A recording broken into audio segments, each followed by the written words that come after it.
Welcome to our Dune Learn to Play here on GM Balo. We're excited to start playing games, has partnered with Modifius in order to help everyone play this amazing game. And whether you are a person like me who loves a book, the Lynch film, the sci-fi special, as well as the new film, or someone who just saw the new or just saw some clips on TikTok, this is a very fun game that we're going to learn to play today and have some fun with. But very excited, and thanks to Modifius and SBG for making this type of thing possible and introduce people to new systems and games. This game is using a 2D20 system, and you're going to understand that as we get to play. I've kind of gone over with the players a little bit already. Um, but the basic idea is the lower the roll, the better. And we'll get to some of that stuff as we move. So if you're used to cheering natural 20s, you still can, but then you're cheering for me. So uh, that is that. Well, we're going to get into our story, and there will be a chance that our characters will begin to give the flavor and all of that. And is no secret to anyone who truly knows me. I'm a bit more of a Lynch fan, so you're going to have to exclude my prelude because guess what? So, on Caladan, the home world of House Atreides, the household is in a form of organized chaos. The news has broken to the staff, soldiers, and retainers that House Atreides is to take over the spice mining operation from their old enemies, House Harkonnen. However, it is for the noble family to worry about the politics and dangers that might await on Arrakis. For you, there is much to be done to move the entire household to another planet. With only a few weeks to prepare, the contents of every room in the castle must be itemized, recorded, and packed. Every member of the Atreides staff has been drafted to help.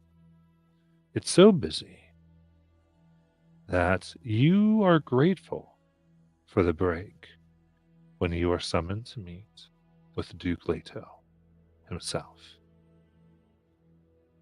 The Duke's office is comfortable, hospitable, much unlike the serious expression on the face of his most trusted advisor, the Mentat Thufir Hawat.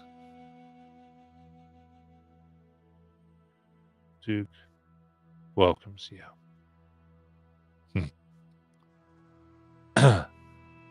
Thank you for coming and being prompt. There is much to be done, and I have a mission for you on Arrakis. The situation is in flux. House Atreides is in control of it, technically. However, the Emperor has insisted that spice production cannot be interrupted. And so, House Harkonnen has been allowed to continue to manage spice production until we arrive. The Harkonnens are currently running the operation from the city of Carthage. But we are re-establishing the old residency in the city of Arakeen as our base. While this should keep classes to a minimum, I suspect the Harkonnens will leave a few surprises for us. The longer we take to get to Arrakis, the more time the Harkonnens have to plant traps and sabotage spice production to make us look incompetent when we take over.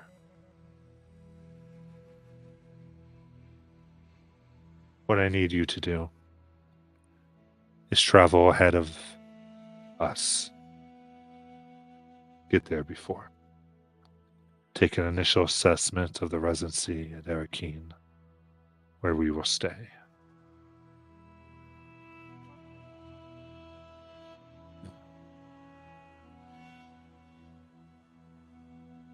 Now, I have other things to attend to. So, Thufia, if you'll brief them on the details.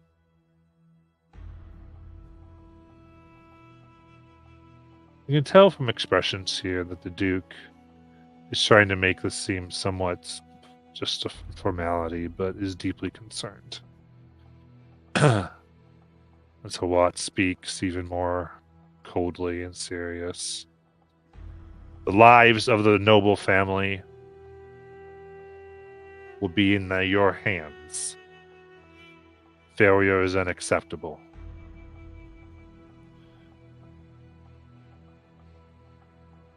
I will hold you responsible should they be killed because of your incompetence.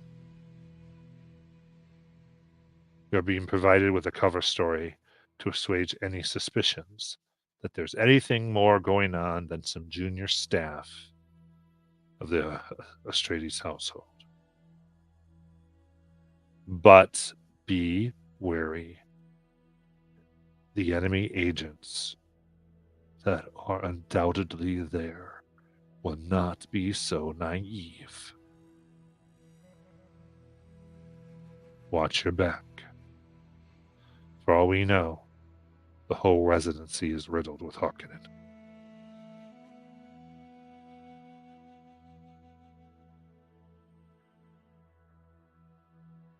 Upon arrival, you will have 5 days before the Duke, Lady Jessica, and Paul arrive.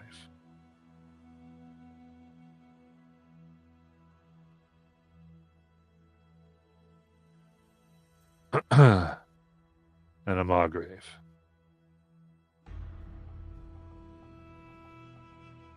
You will be going as a handmaid of Lady Jessica. You're ensured that her and the rest of the Noah family have everything they need as they would want it. Talia, there's always someone who needs to lift heavy stuff. You're just going as an all-purpose servant to do what is needed. At least that's all anyone needs to know, understood? Understood.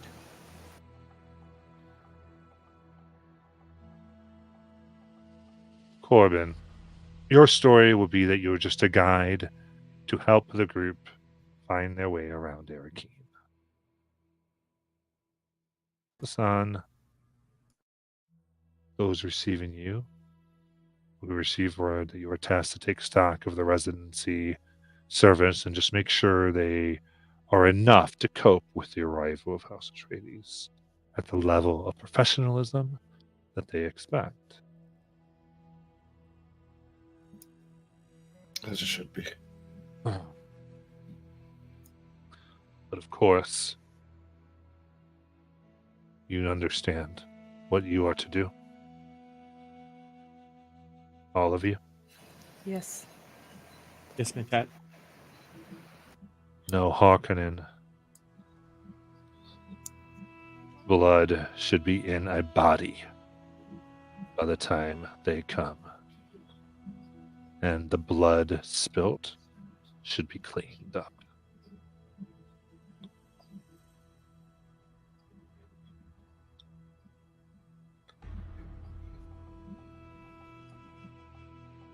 Now, you each have a day to prepare for the mission before a Hayliner is due to arrive at Caladan.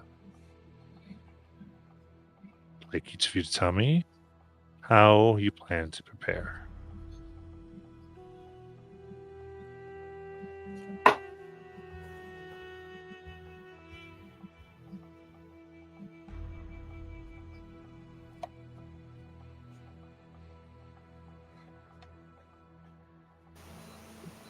I think is it safe to assume that we've never worked together before, or have? Given the nature of this task, you probably have been put together to take care of something. Before, okay. You're not totally unknown, let's say.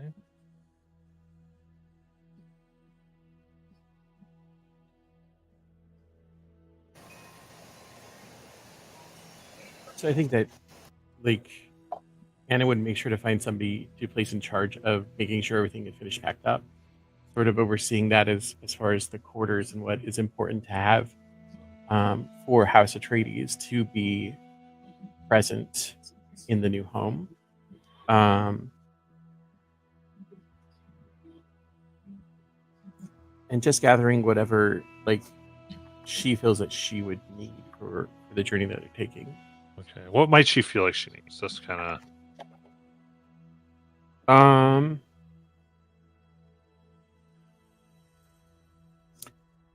So I don't. So like the appropriate gear for like the appropriate like clothing for the environment that we're going to be in, the sort of things that are sort of necessary in that aspect, but also anything necessary for her as far as her rituals as a Bene Gesserit and any of those Gesserit, any of those sort of religious things that she would take into account.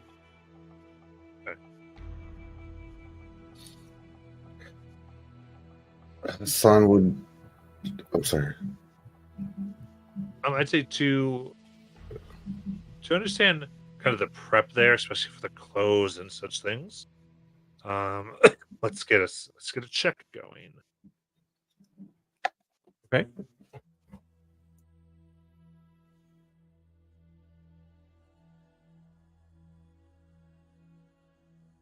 So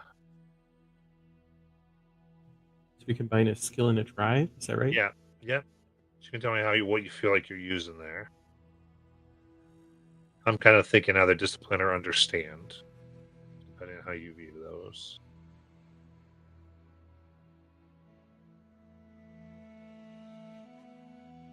Yeah, I think that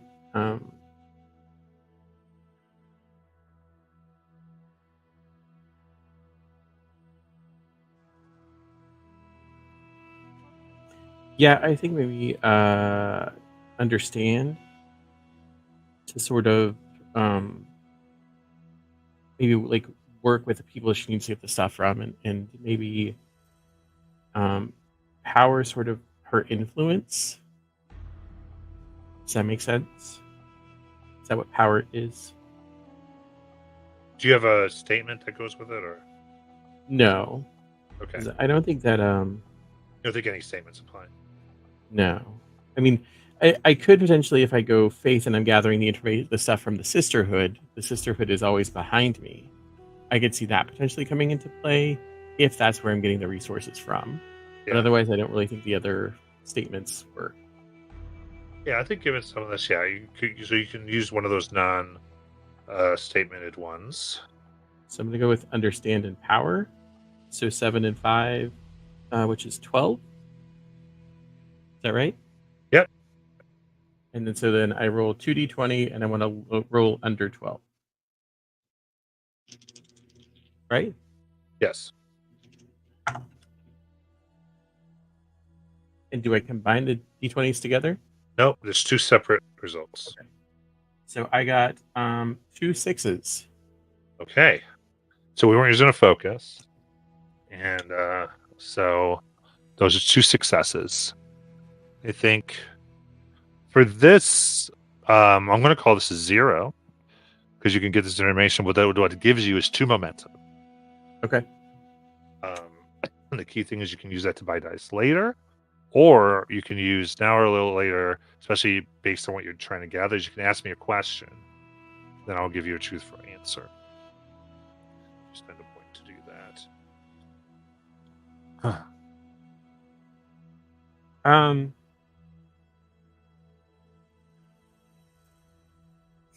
I'll use it to ask you a question. You can bank them, just so you know. Huh? You can bank them too. So okay. But you said we start with 1 at the beginning of the game. Is that right? You have 1 determination. Oh, determination. Okay. Momentum is different. Okay. Cool. Yeah, I'll go ahead and bank it for now. Okay. Yeah, determination will give you an auto 1 on a dice, basically. Okay, cool. All right. The next.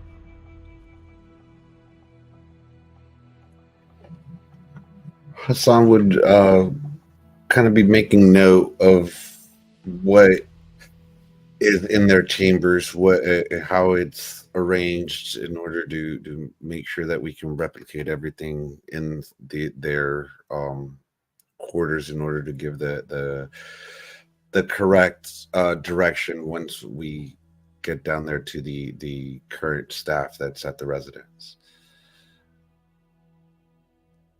Okay, I like that. So again, I want to do a check here as you're familiarizing yourself with this. Thinking understand and duty. My place is to serve. I like that. Both those make sense to me. And so that's a 13 or lower that I need, right? Mm-hmm. So that is a 2 and a 4. Okay. So you also have 2 momentum banked in here. As you gather everything and you feel very good, because the idea here is you're doing this, so now if you are interacting having to pass off a cover, you can run for all you want, but it's almost like a very good thing to be able to have. Oh, now I can add a dice, or I can do something extra here. Because the other thing momentum can do as well is in a scene, if you spend 2 points, you can get a trait that you might find helpful. You kind of put that on along with my approval, and then that ends up going on for several rolls potentially. So, what else?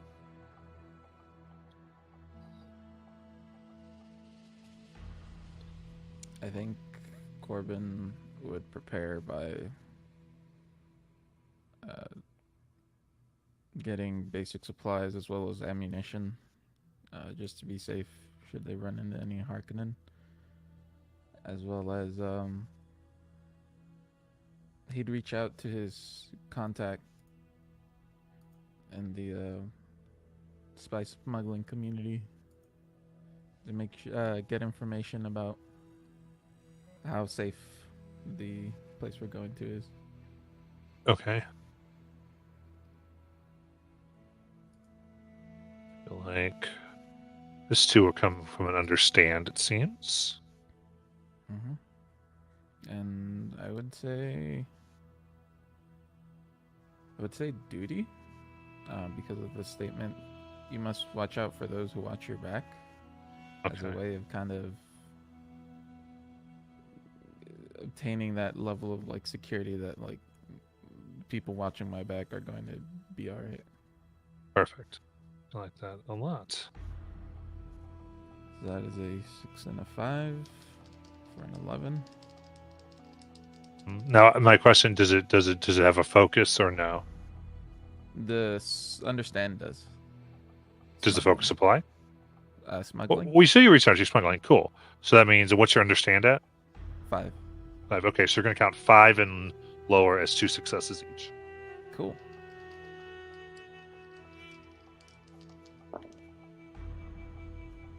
I got a 9 and a 1.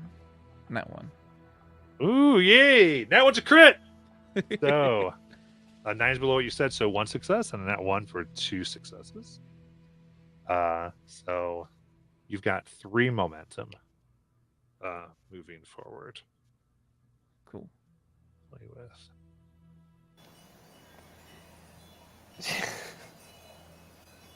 I'm going to be the only one that fails this. I just know it. Positive. Well, I'm kind of doing the same thing that Corbin is because I have a friend within the Arakeen underworld. Okay. And I want send communication to them to see if they can get like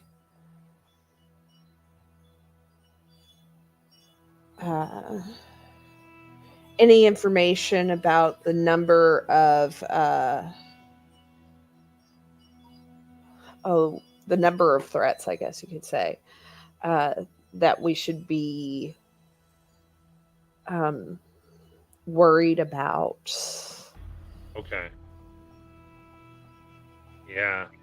I feel like for this is going to revolve a little bit of negotiating. So I feel like it's going to be more on the communicate end. Communication.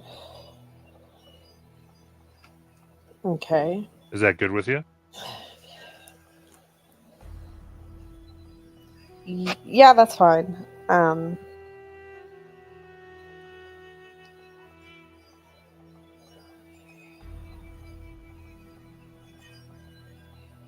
Okay. Because this is a little bit of a, again, this system there, because we're trying to determine how your character is coming across things. You can say, actually, I really think my character's trying to understand, or like you can. This isn't a my thing is the end when it comes to this piece.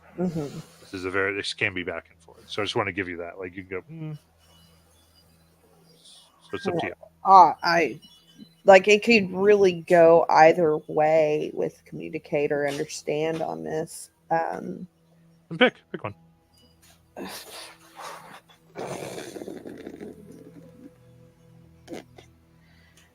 I think it would be, communicate. It'd probably be best, but the focus wouldn't be there because it's a friend. She wouldn't try to intimidate them into getting the information. So, all right. And yeah. do you have a drive statement that applies here? I do not have a statement that applies here, but I think this would be duty. Okay. So do you have a statement under duty? No, I don't. Okay, cool. Yeah, so that's the biggest thing. Just can't have a statement if it doesn't apply. Yeah. Yeah, I don't have a statement under duty, and nothing here. None of my statements make sense for this. Cool. Yeah. So then what's your duty plus communicate? 10. All right. So 2. 220, you want 10 or lower?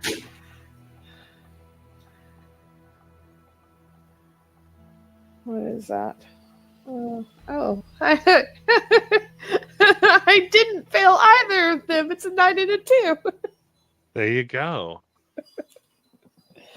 Oh man, I was so worried about that. So you have 2 successes, which can be put into momentum here. Getting secrets. So again, that way you can ask a question, and because we've established, especially a few of you, getting this information, you can tell me. You can go ahead and spend a momentum point when you want. It doesn't have to be now, but as we go forward, about something you may have taken the time to learn. Basically. So. Very good. So as prepared as you are,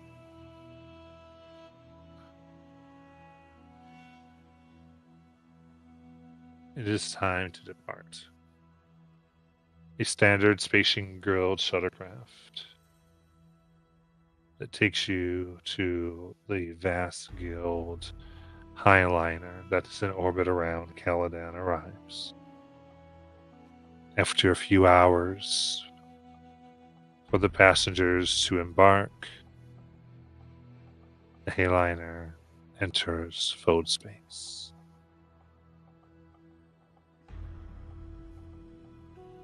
After several similar jumps to other destinations, traveling without moving,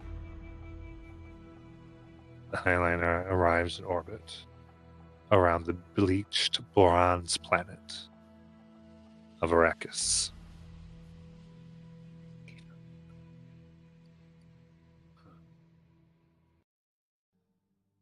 Now, you arrive at the Arakeen spaceport on a Spacing Guild shutter with many other passengers.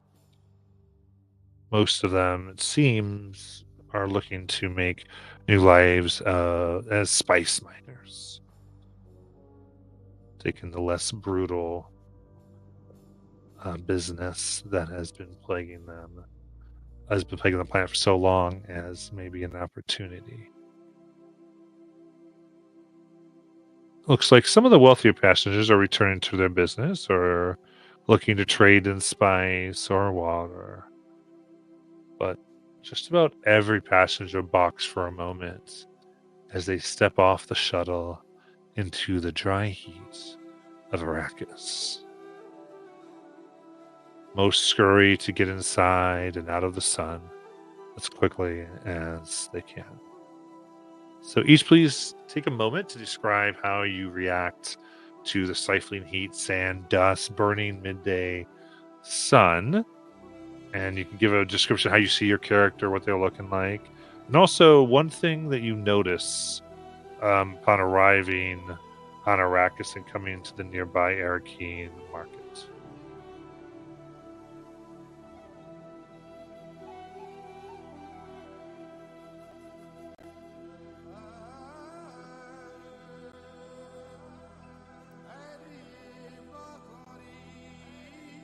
Hassan would step off with his servant's uniform still on and kind of shield his eyes from the sun and kind of say to himself, these, how can they live like this? As he's stepping off the ship.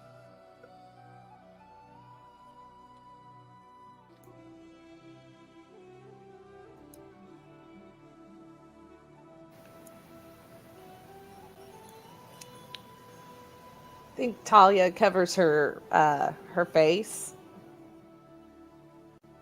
and head to keep the sun off of from scorching her skin, and she just kind of says, "Well, get used to a lot of sand in your underpants, dude."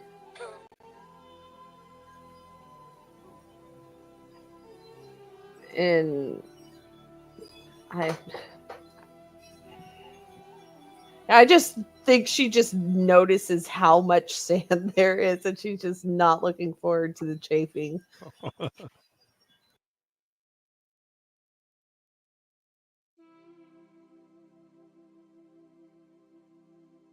I think as Anna steps off, despite her planning to wear lighter garments in anticipation of the heat, I think the heat surprises her regardless. She's wearing her Bene Gesserit outfit, which includes the veil over the lower portion of her face. And I think that she squints a little bit because of the light. And I think that one of the things that she notices as she's looking around are the people and how some of them have very deep blue eyes that almost seem to glow.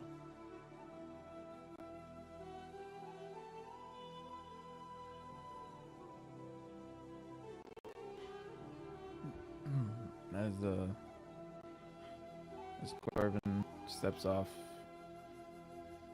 kind of takes it all in for a second, realizing, he's back home, and kind of has that, I don't know how to describe except for a homecoming kind of feel to it, like, well, I'm back. As he too takes his shawl or scarf that he's got wrapped around and pulls it over his head,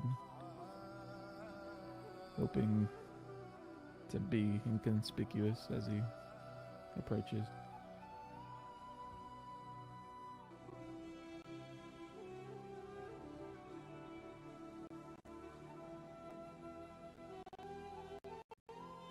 You can see the residency from this vast landing area. So it's one of the tallest buildings in the city.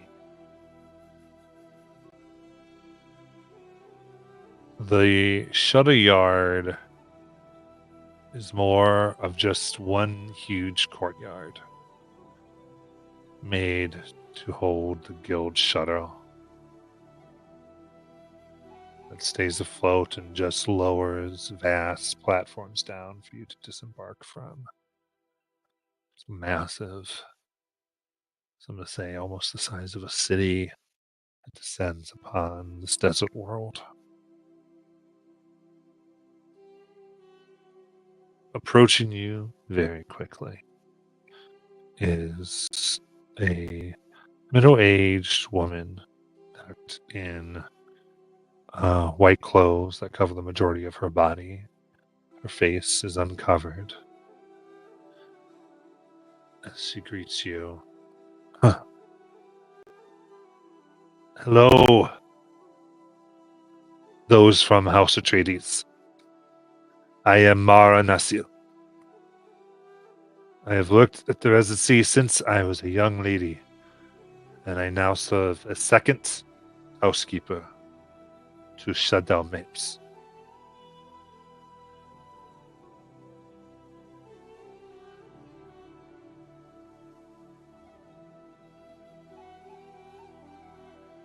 It is good to meet you.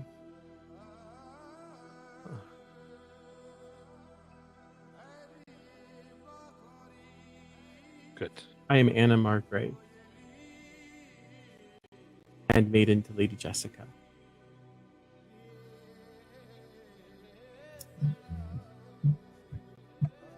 Hassan Diago, as he just reveres a little bit, and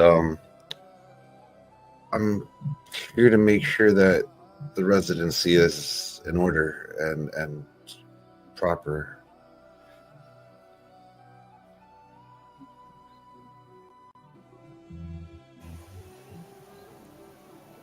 And Talia, as she's going to pick up their luggage.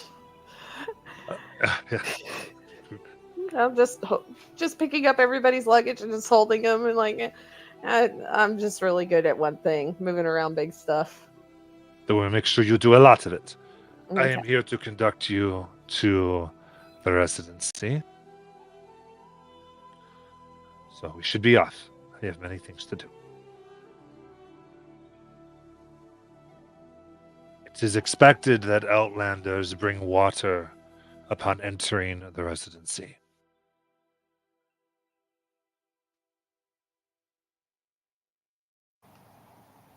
Do we have water? You did not tell me you did, so you I didn't know. exactly. You did not. Your characters research clothing, but not necessities that you might need. Um, Matt, here. is that something I could spend my momentum on as I was preparing things that we needed?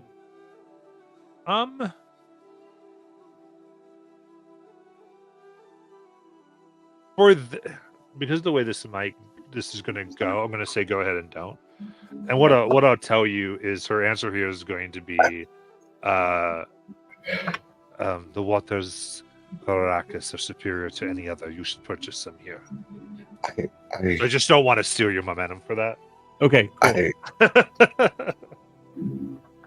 I've got a contact on Arrakis that can actually supply luxury goods, so we should be able to procure what we need for as far as the water to come into the residency.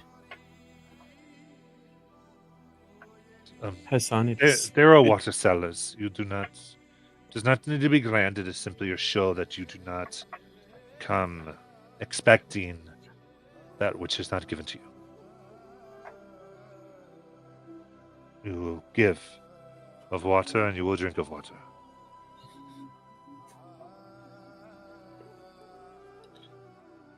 Hassan, I think for this instance we can trust our friend here to lead us where we need to go to collect that water.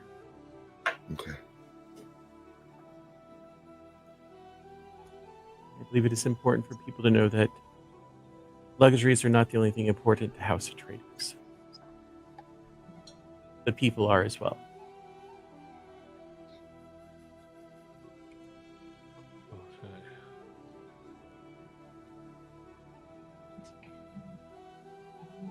So, kind of move forward, and you still might be able to use some of those contacts this time, so we'll see how it kind of goes. But she quickly leads you to the Arakeen market. It's nestled in a huge courtyard under the vast shadow of the Arakeen shield wall. You give a sense of this. It is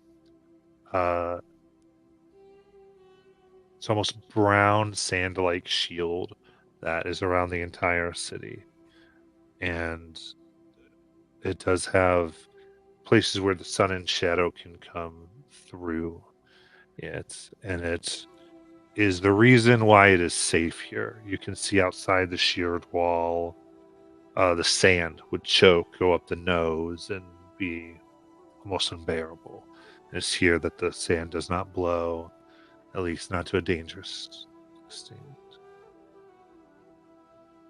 The market is, before you see it, the smells hit, various ones, a mixture of sweet and savory, as well as odorous body odor. The colors here are varied, some muted, some bright, and it's very noisy. Street bazaar, many stalls, traders hawking their wares, and chief among this is water. There are water sellers everywhere.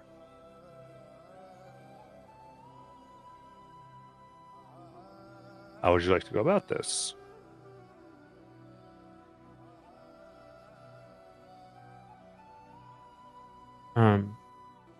As we're walking through, I think that Anna would like to, without it showing that she's doing it, she would like to be looking for potential threats or anything that seems like that might be drawing, that our appearance might be drawing the interest of those people or something like that. Okay.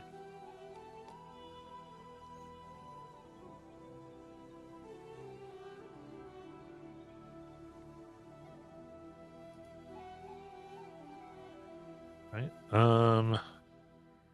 Okay, to represent that, I'm going to go ahead and give you an understand test here. I'm going to give it to you at difficulty 0. And again, to give you some things that maybe can represent your perseverance ahead of time.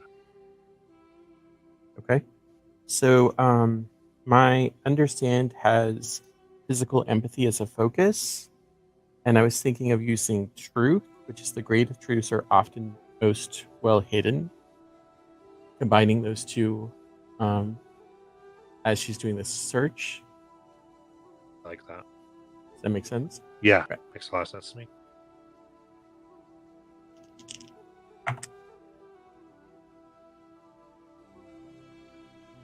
So 6 and 7 is 14. So I get a 14 and a 3. Okay, so 14 goes above your number, but 3's below. But I'm sure 3's. Or what was the number actually? No, sorry, 6 and 7 is 13. I can math. Yeah, so it was 14 and 3. Okay, 13 was your DC number. 13 was the, yeah. Okay, cool. But I built that's probably lower than your focus. The 3? Yeah, 3 is lower than my focus, yeah. Okay, so my focus is 7. Understanding is 7. Yep. So you get the 2 success. Okay.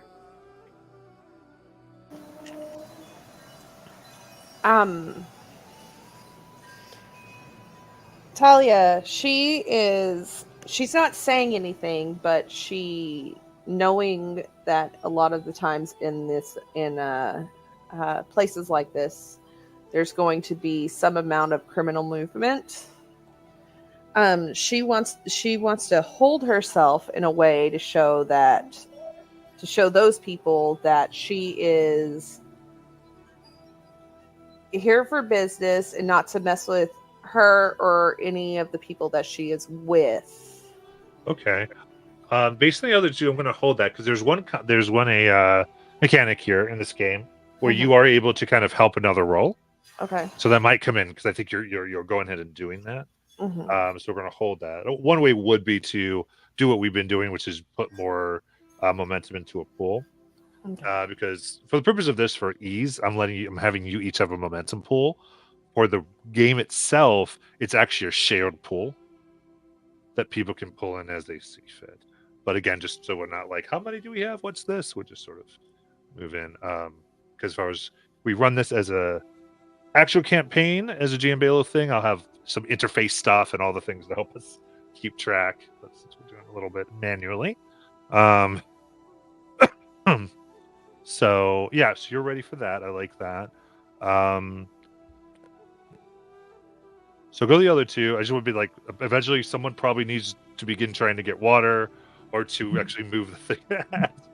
How do you want to do it? Corbin, what's the currency here? Corbin tells them the currency. Yeah.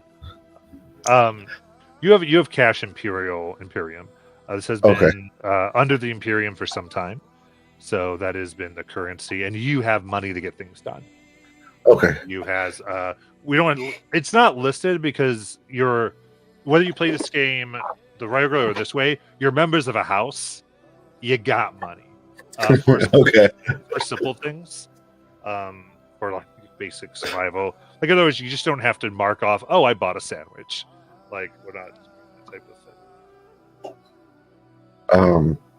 Hassan would approach that dude and buy some water.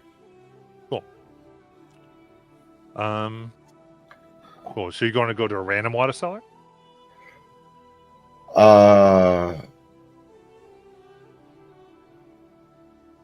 Yes, for the time being.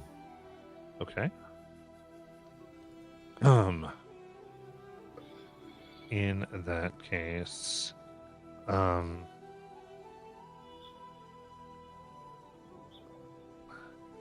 there's this woman, very old, goes, "Welcome to Binda, Atreides. I can tell Outlanders. Oh, you've picked a great day. We have seen many go to and fro." And she basically starts to engage with you, all types of gossip from who she thinks is giving birth next, and just is. You get the feeling that she likes to gossip more than she likes to sell water.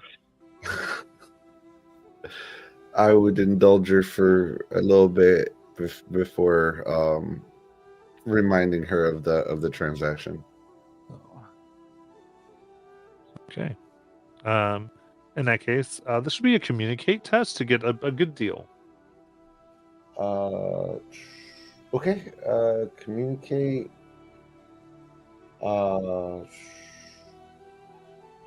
Good. Can I use the focus for diplomacy? Trying to indulge her and trying to respect the customs. I like that. Yeah. And I would do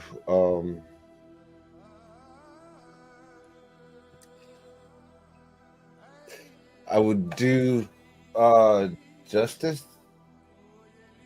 or no, not justice. Faith with what Anna had mentioned earlier, where the house actually cares about the people and not just the work that's being done. It gives me the statement, I believe I've chosen the right place to serve. Oh, I like that too. Yeah. So that'll give me 8 and 7 is 15. 15, and what's a crit for you now? Is it the drive, right?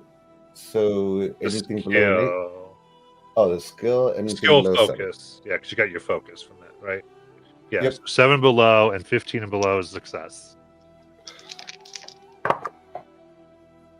2 9s on the die. So both successes, but not crits. Yeah, 2 regular successes. Very good.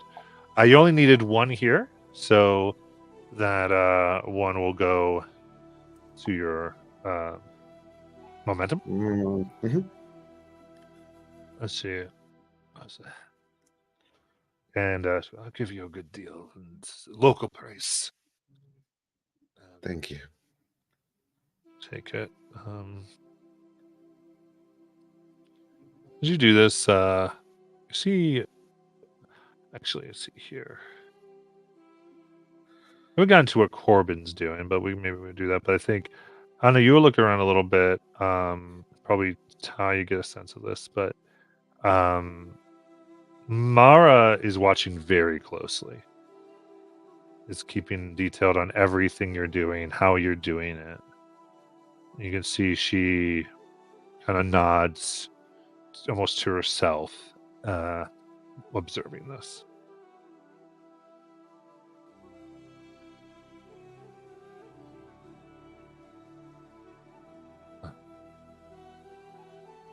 Very good. Then we should make our way to the residency. Then, so players know, feel free to jump in with anything you want here. As we're going, I'll keep moving along if you don't stop the stuff. But again, it's all good as we're learning all this. But she takes you. She goes, we have wasted some time, so she begins taking you down a very narrow alley.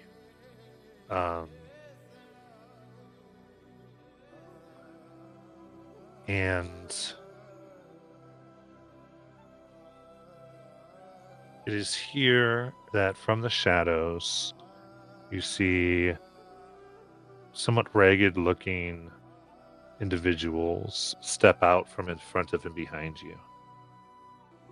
They each take out knives.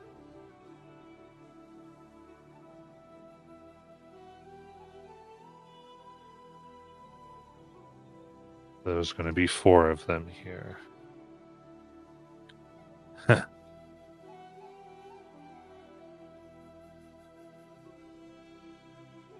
Give us your water.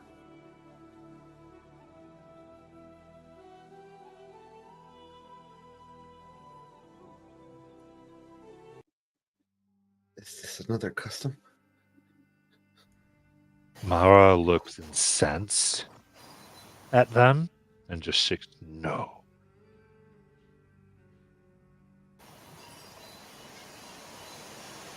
Talia will put down the what she was carrying and pose herself between everybody and them.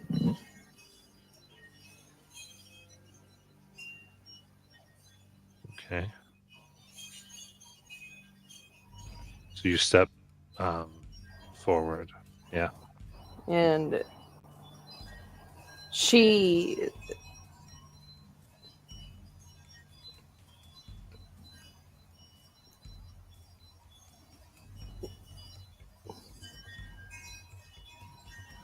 I feel like she would be able to recognize who the ringleader would be, who the group follows, and she would look at them there. I suggest you move on. Okay. I agree. I think you can recognize that. I'll give that to you. So give me what you think you're using. Communicate with intimidation. And I think she would have her knife out, and it would be power. Power comes at a knife's edge. Okay, I like it. May I assist her as he? So I've got the talent of advisor. Whenever I assist an ally with a communicate skill, the ally may re-roll a single d20 in their dice pool. Okay. So essentially giving their advantage on one roll. Yeah. So the way an assist is going to work is we do the same thing. We take your skill and drive, so you don't get any bonuses because of focus or anything, with an assist roll. And then you roll, and we see what you get. Okay. So I gotta succeed in order to be able to assist. Because of your ability, your Mhm. assist talent will transfer no matter what because you are assisting. We Okay. just see if the regular assist ability goes as well. Okay.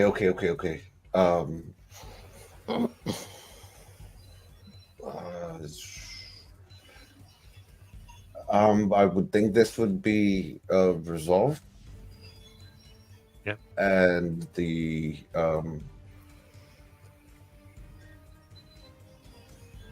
again, just going to put my faith in my ally to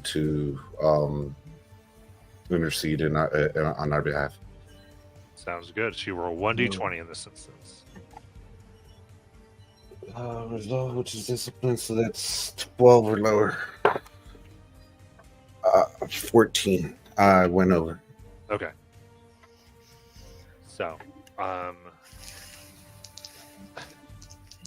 little clumsy, but she does gain the other benefit from you. Okay. Mara kind of clicks her tongue. So what do we have? So what's your number? And Okay. So it is 6 and 8, so 14. 14. And I rolled a 3 and a 13. And your focus number, I'm sure, is higher than 3. I think you said you're in Oh yeah. focus, right? Yeah, 6. So I can re-roll the 13, see if I can get lower, or So in this game, yeah, if if I you re-roll, you get the yeah. new number. There Yeah. is no. It is not like a lot of times D&D where it's like choose. Nope, you've re-rolled. So it's Ah. up to you. If you want to try to get it, that can help you, but it's really up to you. I mean, I have to tell you the challenge here. And the challenge is going to be 4 Mm. for this particular thing. So I need to roll 4 d20s. No, okay. Okay. And so I should have actually said that before anyway. So I actually did that a little wrong. So that's Okay. my thing. Because anyway. So you could choose to buy dice Uh-huh. with the current momentum. Okay. If you wanted to try to get more dice to try to get those numbers, knowing you have a high crit too. So would you wanted to buy some dice? I'll buy. Yeah, I'll buy.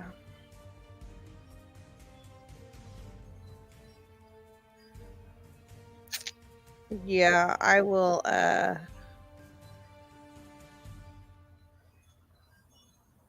will buy one.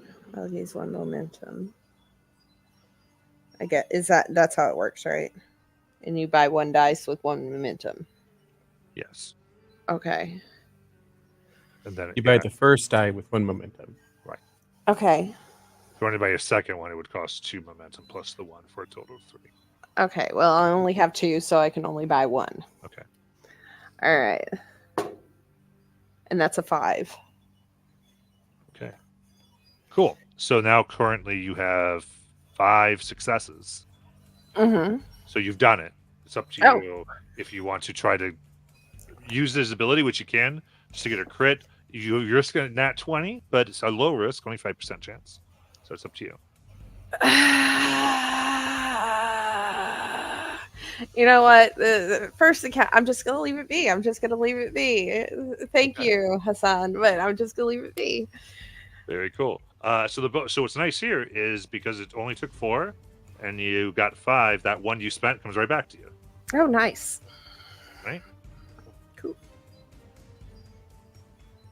There you go. They look down. We can find easier water. They begin to back off. Do all of you seem to go along with this being passed? Yep. Okay. Mara looks, goes, "You have sweet tongues, Outlanders. You are wise. Risking water being shed in the sand is usually foolish. But she whispers, "No one threatens the water of those in my care." And she turns and slashes at the throat of one of the bandits as you see this large bone-like knife in her hand that she comes from an inner thing out and comes down as she's going at it. Damn.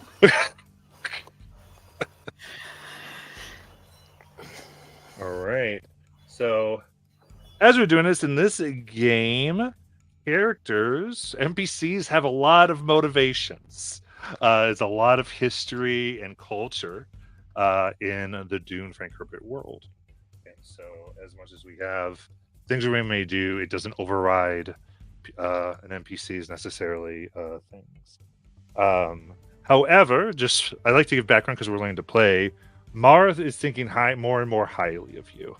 So you are making points. This NPC is going to be more and more likely to help you out as time goes by. The fact that you try to avoid combat, she does find that impressive. She just is like, "How dare you threaten to steal water from those in my care? You will die." So, in an instant, you see her step forward. She puts her leg in between the legs of the one thief, has totally turned herself behind their back, has the knife to the throat, and in one movement cuts their throats. As that happens, she turns him over and has also produced a bowl for him to die and bleed into. Huh. What would y'all like to do? As she's looking at the others, her blue eyes flashing. Talia just looks impressed.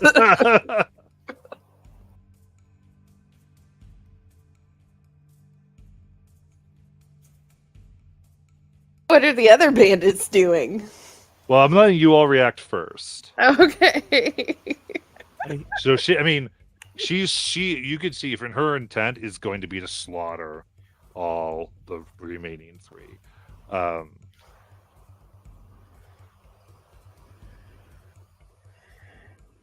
you want to do is up to you.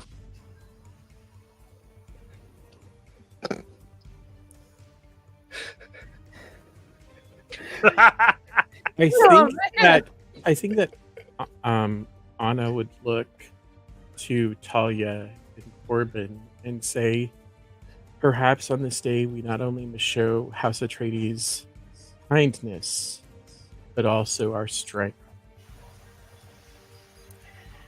All right, I guess Talia's gonna run up to one of them and try and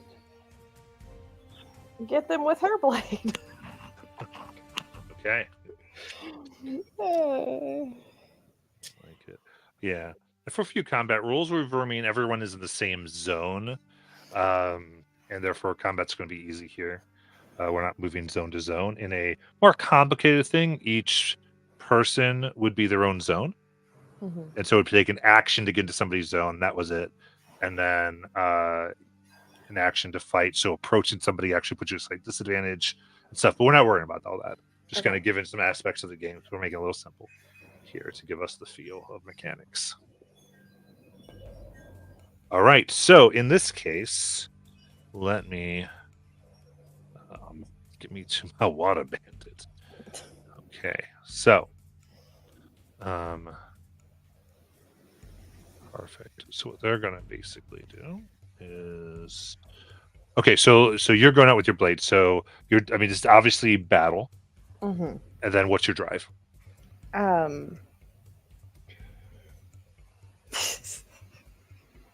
Well, with what Anna said, I think it would be power. Power comes at a knife's edge. Okay. Yeah. Very nice. So since this is a little more contested, they're going to roll and you're going to roll. Okay. And also, So tell me if you have assets or some stuff that kind of helps. Or I whatever. do. When you make an attack during dueling or a skirmish using a melee weapon and you buy one or more dice to spin by spending momentum, you may choose one of the enemy's assets in the same zone as your attack. You can ignore that asset during your attack.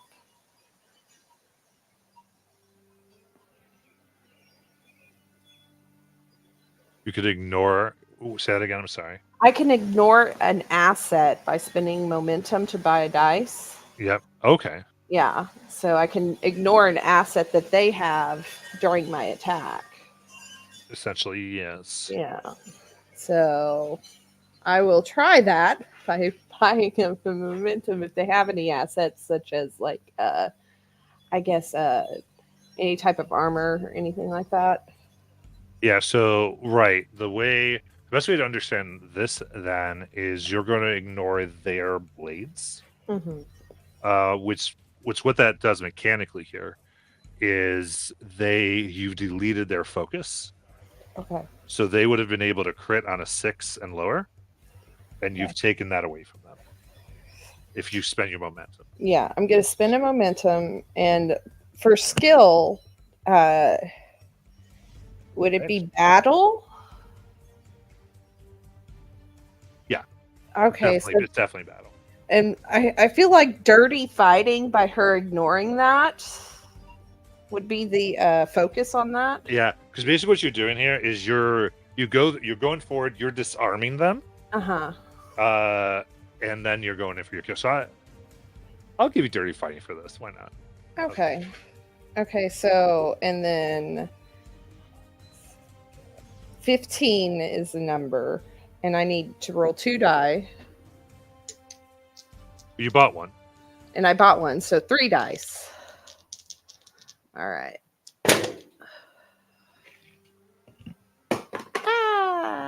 11, 15, and 8. And what number did you get with your skill? It's a 7. I didn't get underneath that. Well, your skill and then your drive. Oh, skill and drive. 7 and 8 is 15. 15. So is that all successes then? They're all successes. Okay, so that's 3. That's taking them out. So you can tell me how you do this. She goes in and he swipes at her face, and she ducks low and slices open his stomach and then goes up and shoves a knife through his chin up into his brain. Nice. Falls down. Son of Corbin. Or Anna, I guess. Whoever's going, yeah. Corbin will kind of see that the situation's escalating, and he'll pull out his Mala pistol and take aim and shoot at whoever's left. Okay. So, this will be. What is this going to end up being? Difficulty 1 here. What are you doing? Obviously, battle, and then what's your drive?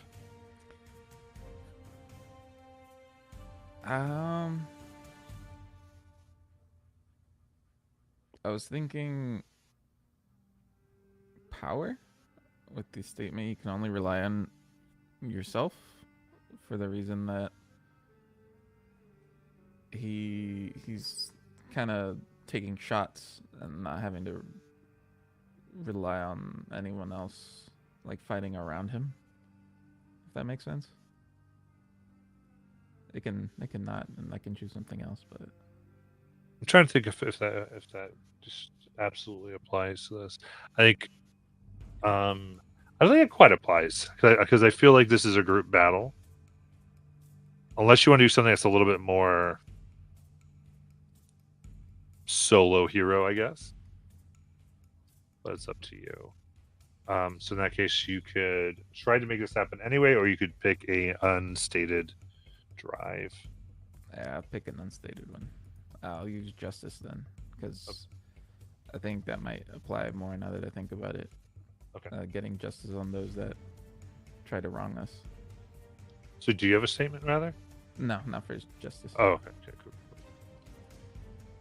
So that's a 4 and a 6 for 10.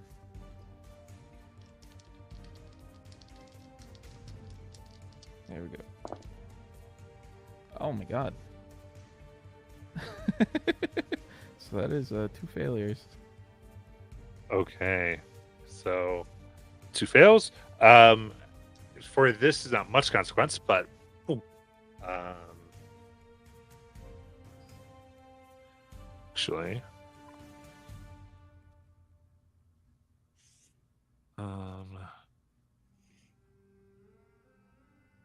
yeah, we'll let that stand for now.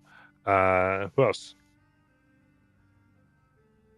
So, Matt. So what Anna is thinking is not necessarily combat oriented, but the one that Talia just I think you said slit the throat. Is that what you did? Shove the throat up through his chin and into his brain. And so seeing what Mara did, um, what Anna wants to try and do, using her physical training stuff that they did, she wants to try and move quickly enough to grab the body and put it over the container that Mara placed out. Understanding something that she said about spilt blood on the sand, which seemed like it was uh, like a taboo or something that is very, and then also then seeing her to take the time to pull out the bowl to catch the blood to show that we're respecting their ways. I know it seems sort of interesting or sort of weird in the middle of a combat, but I like it. yeah. And so I was thinking maybe that was maybe Yeah. like move injustice. Yeah, I like that. I like that. Which I don't have a phrase for either one, but I do have my Betty Jesuit ability that when I attempt to move or discipline test, which really relies on control of my body, I can re-roll a d20. Okay, I like that. Yeah. So I'm the actually going to is- do a 0 here because I think what I feel like would be appropriate here is actually trying to use this momentum pool for a moment that for everyone, and that this can generate momentum anyone can use. Okay. Because even for Mara here, Mhm. it's like this is being taken care of. She doesn't need to worry about it. Yeah. And I like how that could generate an advantage for Okay. those fighting. I just need to roll to make sure my movement gets there, right?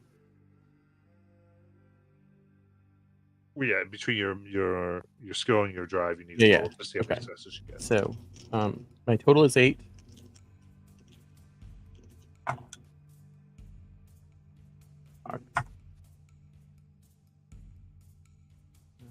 I'm going to re-roll using my ability.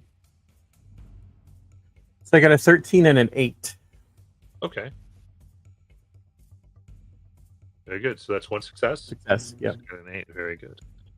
So we got one kind of free momentum line in there, and I like even the idea you're moving the bodies out of the way, creating more openings. Yep. For them to fight.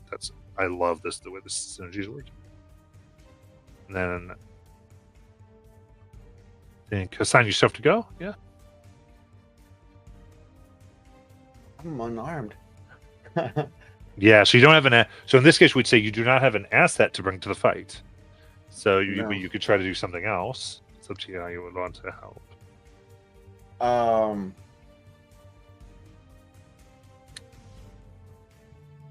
I would move. I would try to do a move skill with a power drive to try to do restrain the last the because I think there's only one left, right? To restrain get to where I can potentially restrain the last There's two. bandit. There are two. Oh, there's 2. Well, I'm sorry, 1. No, wait, 2. I was right the first time. I thought she Was it killed two? 2. Okay. No, Mara took 1. Taya took 1. Okay. Then that's just gonna put me in danger.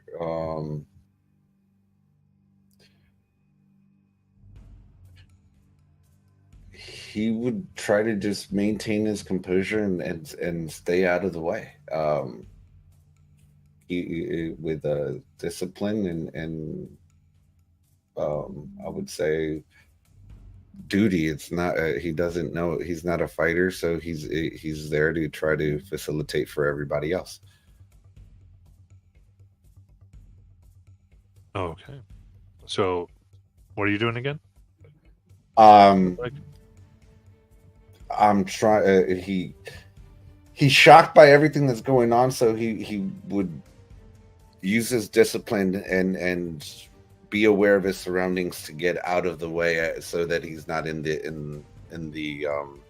Okay, so you're trying to choose an optimal place. Perfect. Yeah, just cool. I love get it. out of it. Yeah.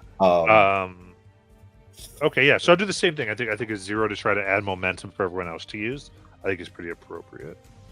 That's 11 with the 7 and 4. And I rolled 2 dice on that. Mm-hmm. Okay. 4 and 15. So 1 failure, 1 success. Okay. Cool. So that's another momentum. So there's 2 joined momentum currently. As you have yourself back against the wall a little bit. Very cool. Now, perfect. So now we're going to enter into more traditional because the way the Mara kind of did this, you were surprised. They were kind of surprised of what was happening. The way that essentially it works here is there's always like 2 sides to a combat. And that could be, but there's multiple assets. The assets being the people in there, and so what you do is you just go back and forth between each side. But how the 4 of you go doesn't matter. You could, like, when I say your side, you go whenever, but it's more that each side gets to do something over there. But we do want to cycle through, so everyone gets to go before we cycle back, right? So,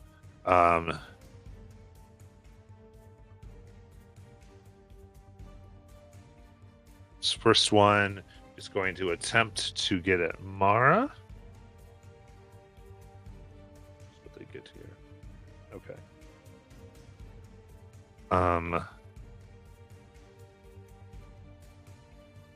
And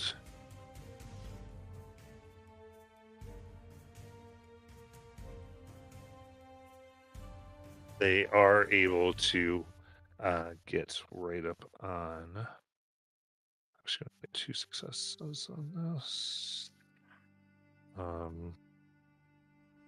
3. So they come up, and they are able to slice into her shoulder.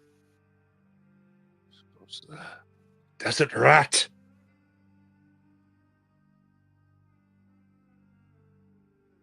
And they spit as they do Fremen trash. And she does for her thing. She's not out, but she stumbles and backs up a little bit from the fight. Your side.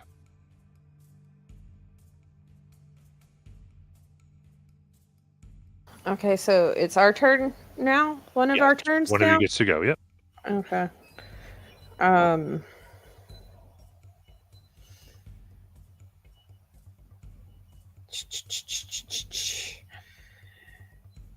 Yeah, she's gonna.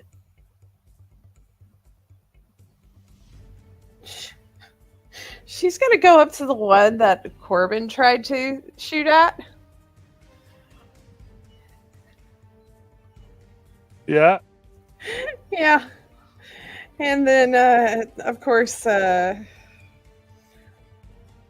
him, with him more distracted with Corbin trying to shoot at him, I think Battle and Dirty fighting her, trying to single him out, and then Faith. I can always rely on myself. Looking at Corbin like, what the fuck, dude? Only. So this makes so much sense. Corbin missed. Mara's gotten hurt. Mhm. This makes perfect sense here. Yeah. Yeah. So that's 14. And yeah. I'm not gonna do the 3, but this will be 14. You're using your focus. Yes. 7 or below is Oh man, I failed both of those. Ooh. 15 and a 17. Oh, sneaky. I'll get you. Yeah, that is rough. Oh my That's god. rough, man. That's rough, buddy. You since you are acting if you wanted to, I won't even I'm not even suggesting you might, but you can use the determination to get a crit. That's up to you. Determination to get a crit. But you really get like one determination. Yeah. Okay. But you can But only use it when you're acting within a phrase. hold on. I have driven. After I spend a point of determination, I can roll the d20, and if you roll equal to or under your discipline rating, you immediately regain that point of determination. Ooh. Yeah. That's So I will try. Yes, Yeah. I will do it. And my determination. So my discipline rate is 5, so I got to roll below a 5. Which dice is gonna roll low for me today? So 4. 4. 4. I rolled a 4 on that, so I get that determination back. Okay, there you go. So that's 2 successes. They only had a 1 here, so you get 1 into your momentum. So narrate this because I just love the drama.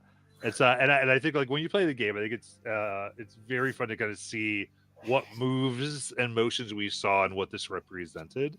Like, 'cause I feel like if I was watching the film, like someone would have a mantra at that point Yeah. or something, and then they do some crazy move. So what do you think happens? She gets the first guy down. She pulls out her blade as Anna comes and grabs him, and then she just kind of runs and slides and slices his Achilles to get him down on the ground, and then like snaps his neck. I love it. So, as actually, I even love it more because it's like a bloodless, so you keep all the water in there. So as they dodge and move, perfect. Then we got 1 left from their side, so they get their turn.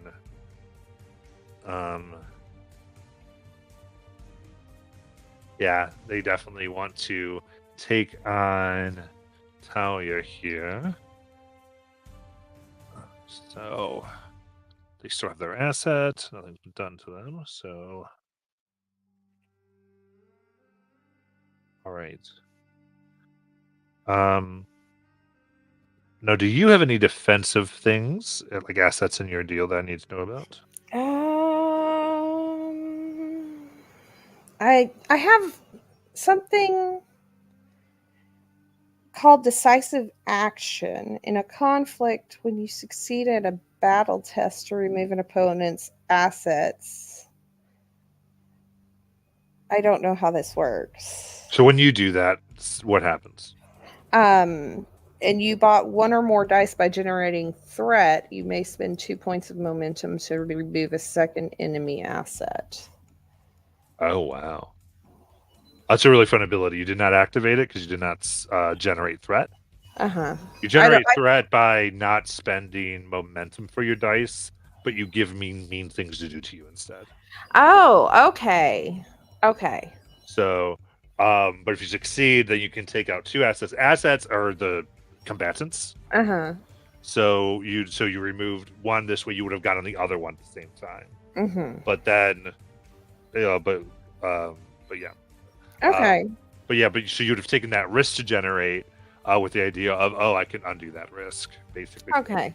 All right. Well, now that I know better on how that works. Yeah. Oof. That's vicious combat. I love how vicious that can be. Okay, but in the interim, they got 2 successes.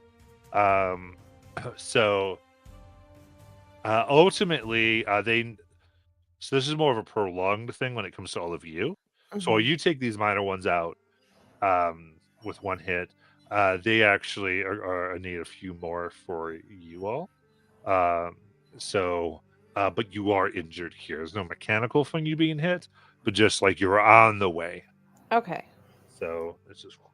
So I would say that they would basically there needs to be about 6 successes against a single person or single one of you to kind of get taken out here. At least for this battle. It's actually funny. It can change depending on. So these are this is funny mechanicking. They're considered minor supporting characters, so they need more successes to take you out. Main characters might have a different one, so it's sort of fun the way that it kind of narratively looks at it. So, perfect. So yeah, they get that in, and they get their own one knife strike on you, not enough to take you out. Even though it cuts as deep, they had a. You've been going for major parts of the body. They just got your shoulder. Then it's your side's turn again.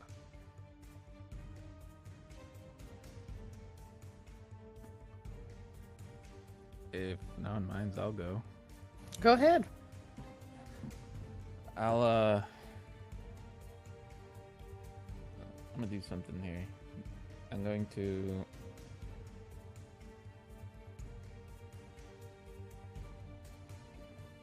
Am I able to use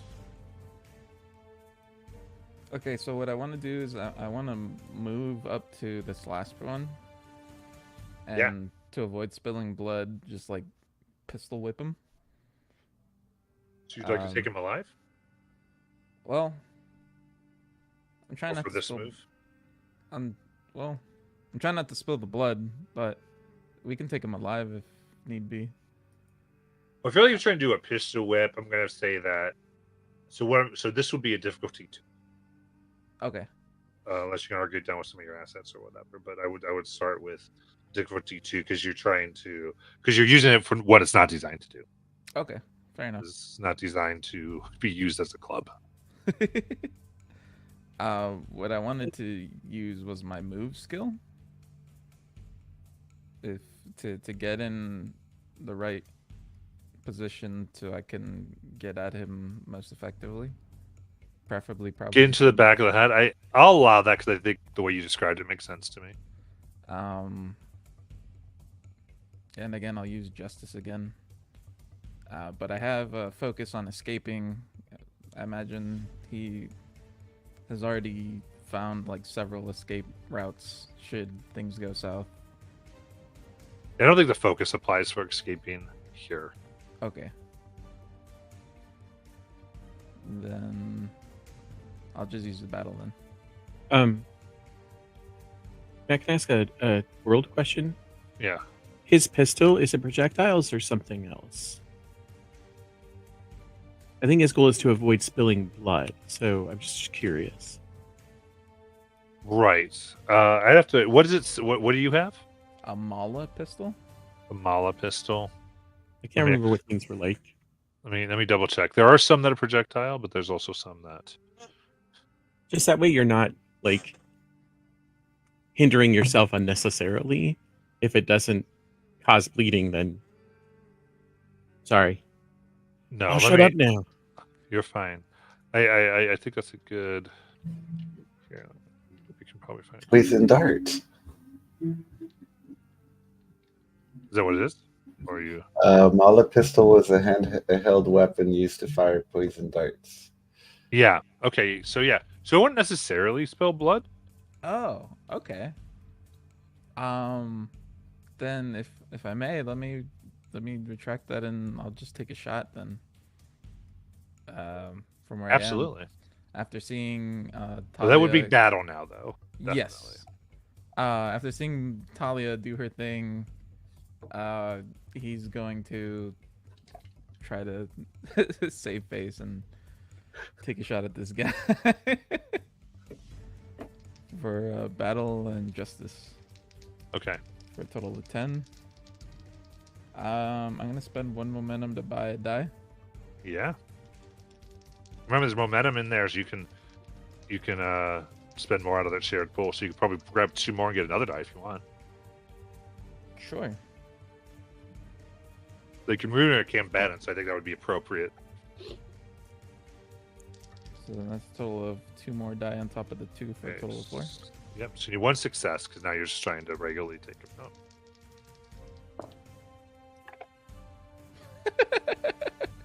Good thing about those die. I got an 18 and a 19.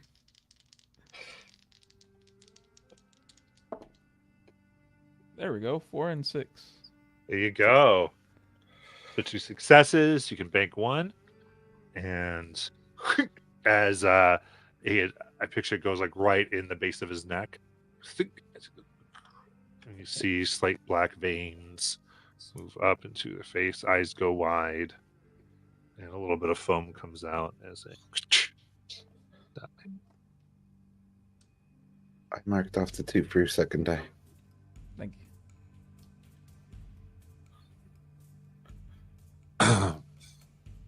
As Mara looks. Thank you, Atreides.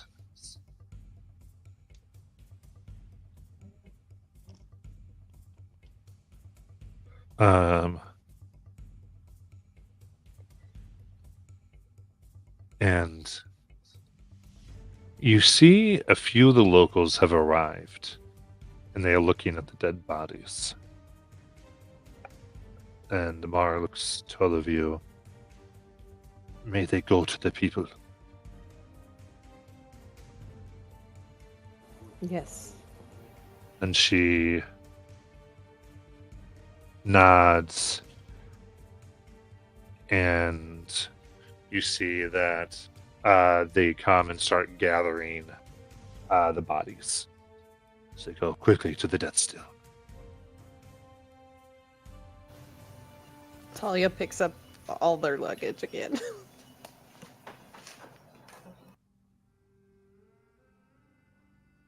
Just takes a moment as she hides her bone knife back in her clothes. May water pass to the people once more.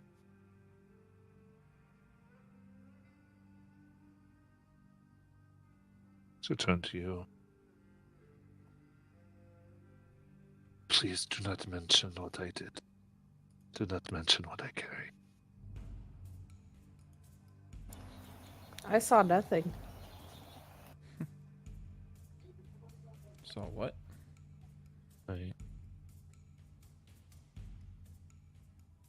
So, with that, we're going to go ahead and take our break. And this will be anything. So, this will be one thing because some of you have momentum too. If you wanted to ask questions about Mara based on what you saw, I could always give you 2, 3 answers. Remember, if like, does my character think, you spend momentum to get those too. Okay. If you want to do any of that, but it's up to you going forward. But yeah, we're gonna go ahead and take our break, and we will come back after to continue our little adventure.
So,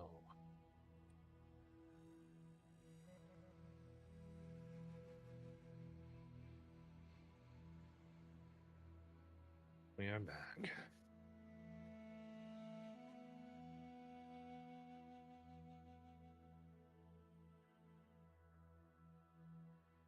Without any further trouble, you reach the residency.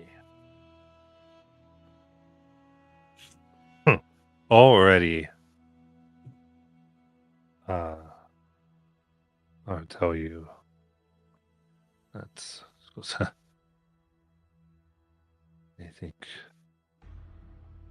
you have done good for every other servant of House Atreides. If they now know that the word spreads that you are so vicious and well armed.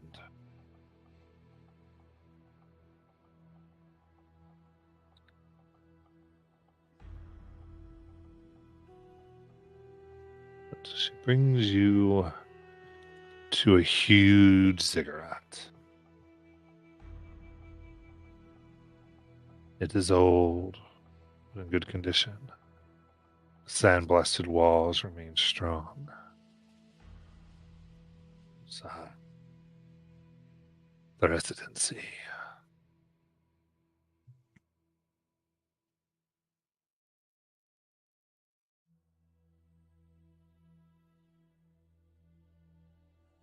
He will tell you.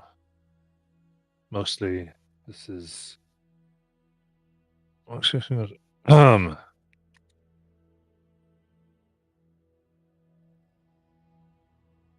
So as you can settle in,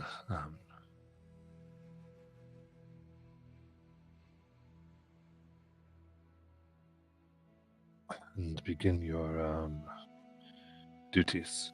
I know you have much to do to make it um, suitable for the new rulers. Smiles a little forest.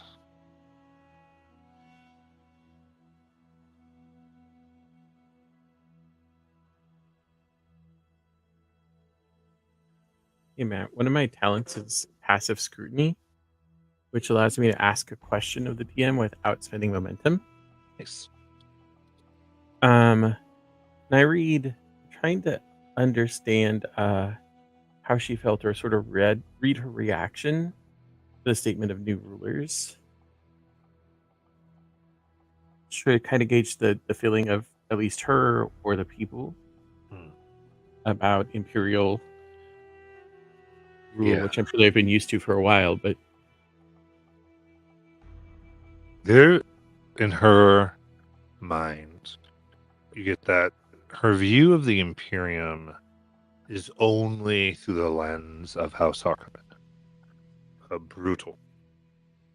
And you sense that she was born as a servant into this place where House Harkonnen was, and very thought much she would die, and so she thinks of Outlanders as far as rulers. That is all that butchery and harshness is all that she's really understood, as well as some level of incompetence.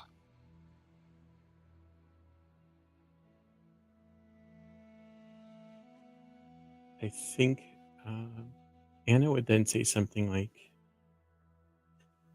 I believe you will find that our Duke will not see him as the ruler of this place, but as its keeper for the Empire and for the people of Arrakis.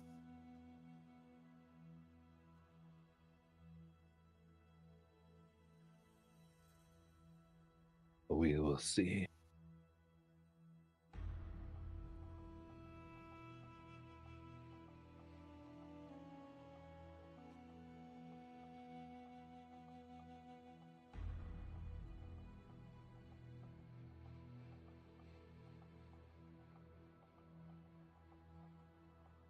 Right, so it's time for you all to be free to do what you want.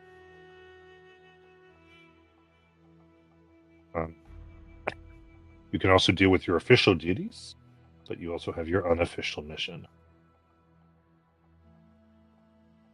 However, you would like to go about that.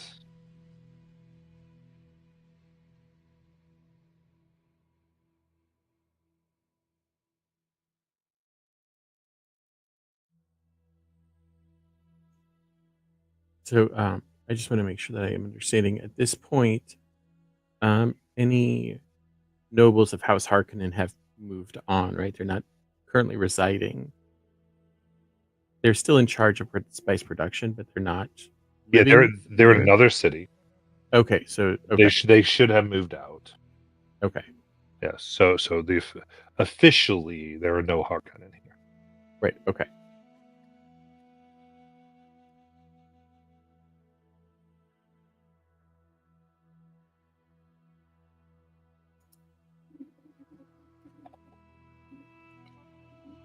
Okay, so our goal is to find any traps or anything that would bring harm. Yeah. Or Okay. potential agents. Just one thing. Okay. Talia, once you're settled in, do you mind making the rounds with me? Yeah, I can do that. I mean, to get this, you seem to have much more of a handle on being able to suss out potential threats. And one of the first things I think this place needs is cleansing of undesirables amongst the staff. Did I ever get word back from my contact on So sure, you just have to ask the question. Okay. So you did your role, you got the successes. Those represent questions you can ask me. And the answer probably came from your contact. Uh-huh. So that's sort of the way it works. Okay. So I have to I have to spend momentum to ask questions. Right. But from that role you got the momentum to spend. Does that make sense?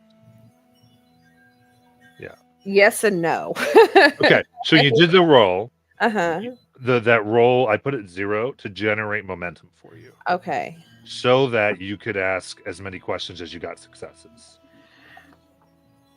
Okay. So that banked you so that you could decide, okay, I feel like I would have asked a question about what I'm seeing or what I'm dealing with. Yeah. And then you ask it and then you get your answer. Okay. Now otherwise, the way that you could have spent it to do other things, and maybe you did, is sort of like maybe you had found out the water sellers tactics, or the water thieves tactics rather. And that's why you're able to sidestep. You see, like, however you spent it can make sense to why you knew what you had to do.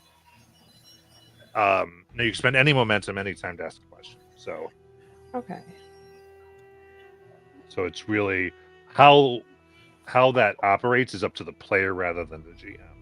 It's giving you full control over how that manifests, as opposed to sometimes like in Dungeons and Dragons, it's like your roll, and you might not get anything really good.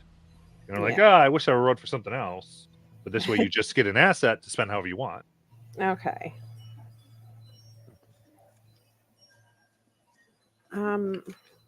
Yeah, I will I will spend a momentum to learn about any like major threats, like the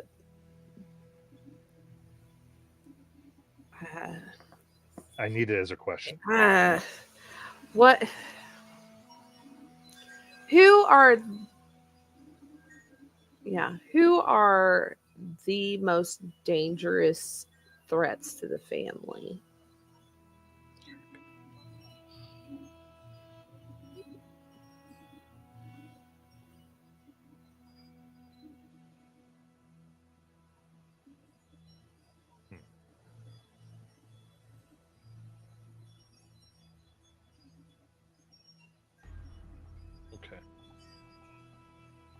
you'll get back is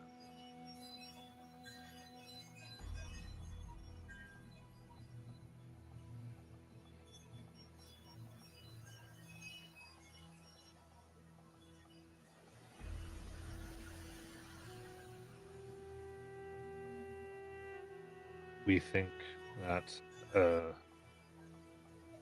housemaid has shifting allegiances.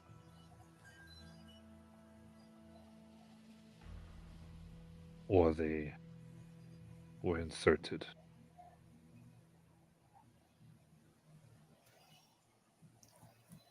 A housemaid, no name. Correct. So this goes to the game. I'm allowed to. I just have to be truthful. Mm-hmm. And there's probably hundreds of housemaids, so that helps none. Great. I wouldn't say it helps none. We can assemble Yeah. a meeting of all the house staff in order to Yeah. one, let them know what our expectations are, and Get into two, conversations. Yeah. Mm-hmm. we could begin to suss them out that way as well. That's true. Okay. Yeah. So the way it's meant to do is it's meant to, like, they say this is what they'll say: if you get into combat every session, you're playing this game wrong.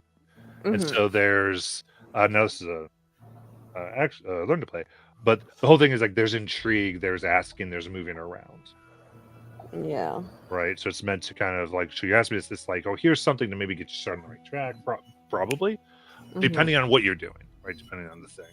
Yeah. And oh, sure. Okay. So.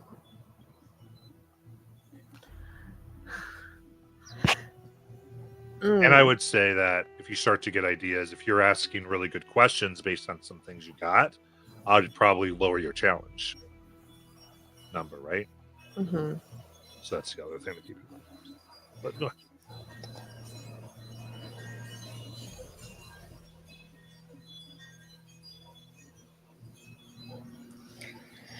Well,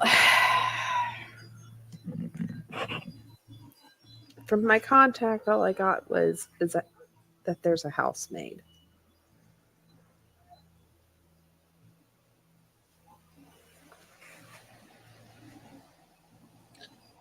There's several housemates. Yeah, but there's one that poses a danger. Oh, a threat. Oh, Yes. oh, that is.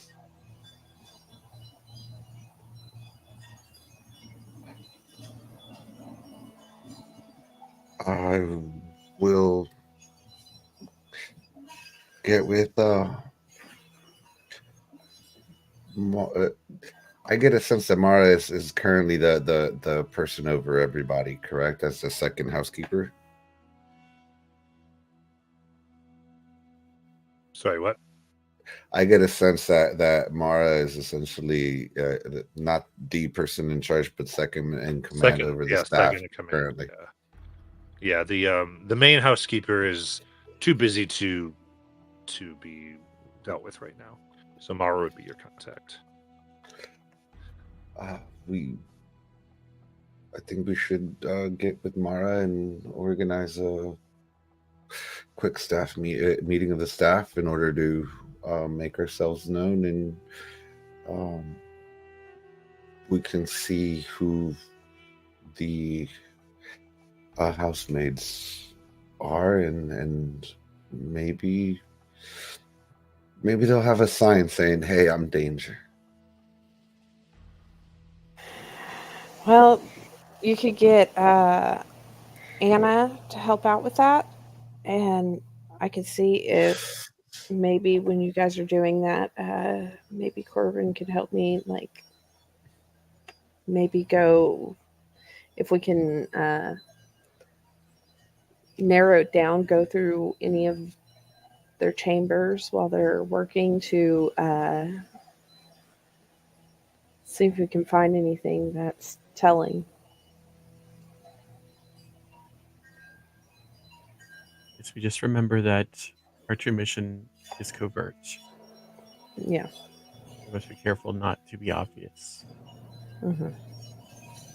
It's also important that the impression as those first interactions with House Atreides are met well.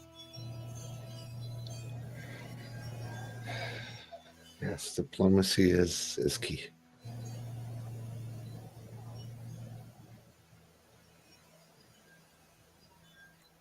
It is as if we walk on the edge of a knife. That sounds painful. You guys are here to take care of the staff. I'm just here to move stuff, and if I'm moving stuff in and out of, if I'm moving stuff around, we could, I don't know, figure something else, figure something out to get us inside of their quarters. Otherwise, I'm pretty good at about slipping in and out of places. And Corbin, you should have a good sense of where people might hide stuff that they're trying not to get noticed, correct? Yeah, you could think of it like that. That's a guess. Okay.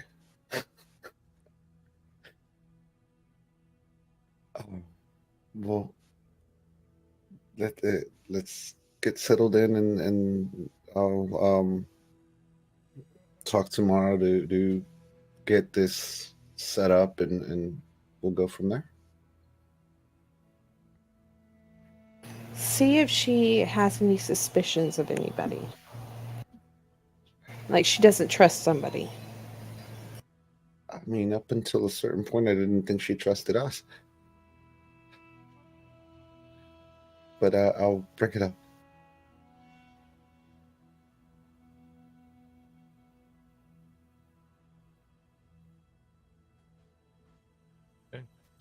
So we'll go around and let everyone do a thing, I guess. So so Hassan, did you want to go on your own here, or what are we doing?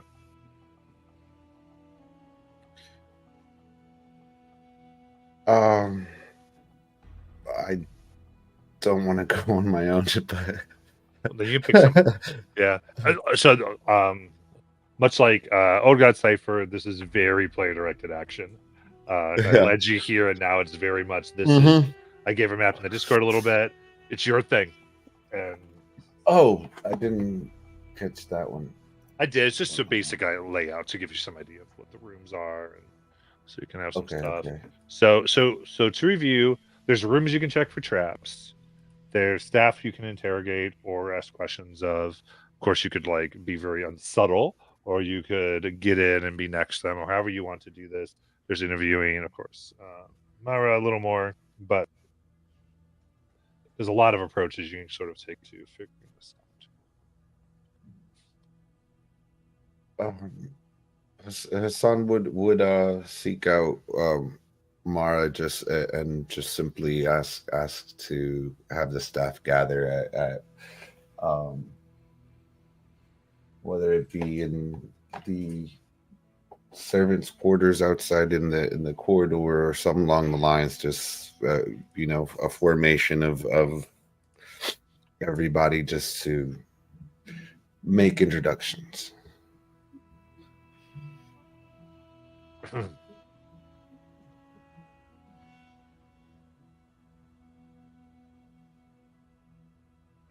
Those introductions to the household? Yes. Of course. And she'll arrange that. Before that happens, is there anything anybody wanted to do? You don't have to. I'm just making sure everyone has space. I like the idea of searching for traps. Mm-hmm. And I'm thinking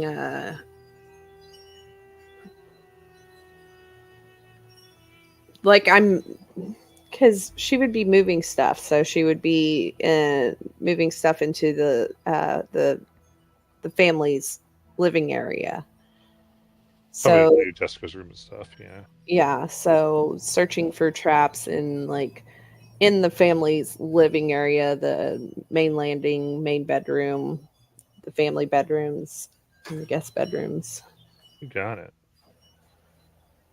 I like that. Is that a solo endeavor? She, I don't, unless Corbin would want, she would probably do it on her own because she's. I don't know what Corbin was supposed to be doing.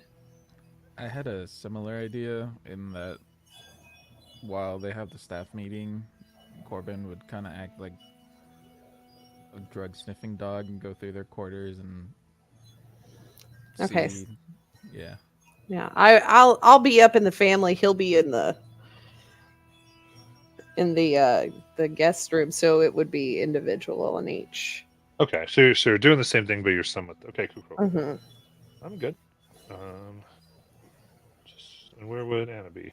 I think that Anna would go with Hassan to meet the staff. I think because sort of Hassan and Anna's areas sort of overlap as getting um, the home ready and in the proper order for House Atreides.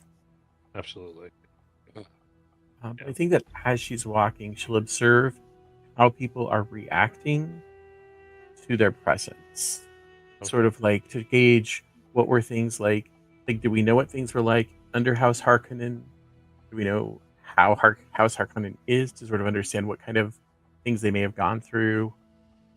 She's sort of just kind of gauging, um, trying to gauge how, just sort of like to read the general feel of the staff. Okay. If that makes sense. Yeah. I think so. And I can spend momentum if I need to. So I know those are kind of questions. Yeah. I mean, mine would be if you want a specific question. So yeah. I think so how I would so I think how I would do this is as they are gathered, you could go ahead and make an appropriate check. And I Okay. would let you generate momentum with this check to then Okay. figure out what you want. Okay.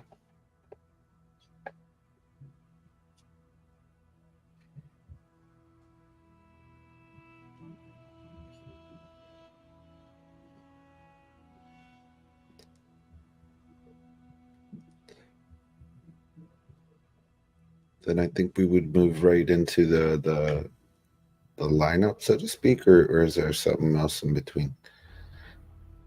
I'd figure out their room, the ones investigating Okay. rooms. I just was so.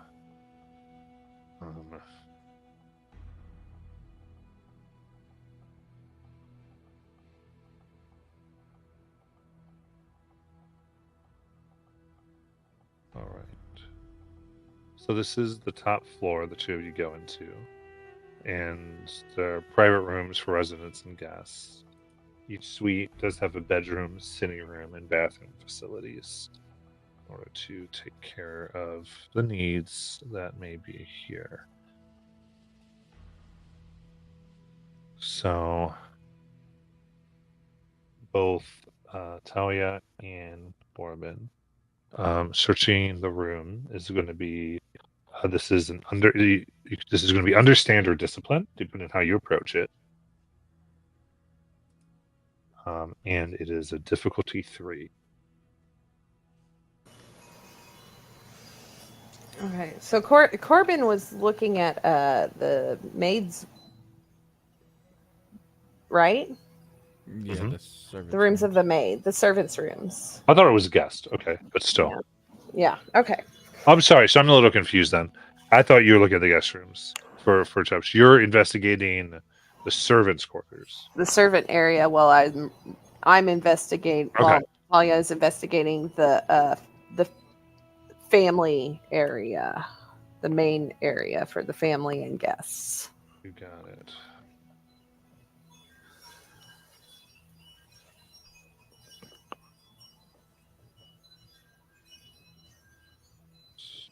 Fair enough. Oh, cool.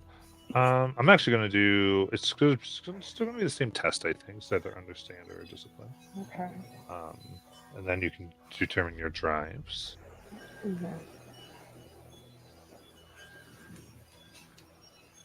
I think mine would be understand, the focus of danger sense, Okay. because I'm looking for anything that would harm. I like that. And then, yeah, faith. I can always rely on myself.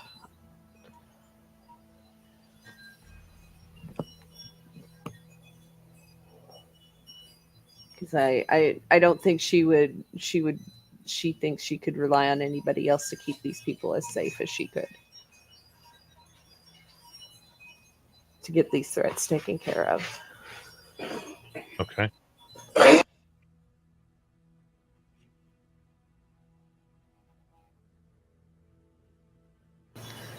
So that's 11. What'd you need? Oh no, If 11 is 11's your number. Okay. my number.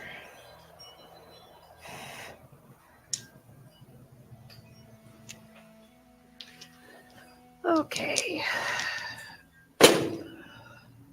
A 4 and a 7. And understand danger sense is a 4. So you get 2 successes for that. Yeah. So that gets you the 3 that I asked for. Very nice.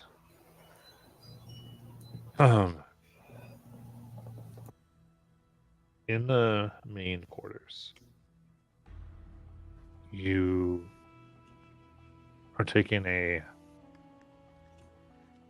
very careful look, and it is as you move the cushion and things on the bed that you see very well disguised is a pressure meter, very tiny, that seems to be set to measure pressure. And as you look at it, you see that it is also a transmitter to transmit a signal.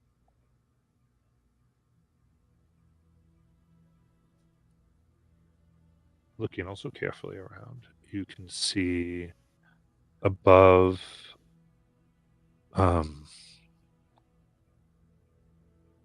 there are glow globes that, when shaken, light up. And they're above the beds to give light. As you get closer and you look around, you can see that on top of the glow globes are a similar, very tiny device. Climbing up from the bedposts, you can look into the glow globes, and there you see within them hundreds of needles, weighted so that they would fall point down. You can tell that they have a liquid in each one of them, and they're triggered to, once that point would meet down, they would compress and inject automatically to whoever they hit.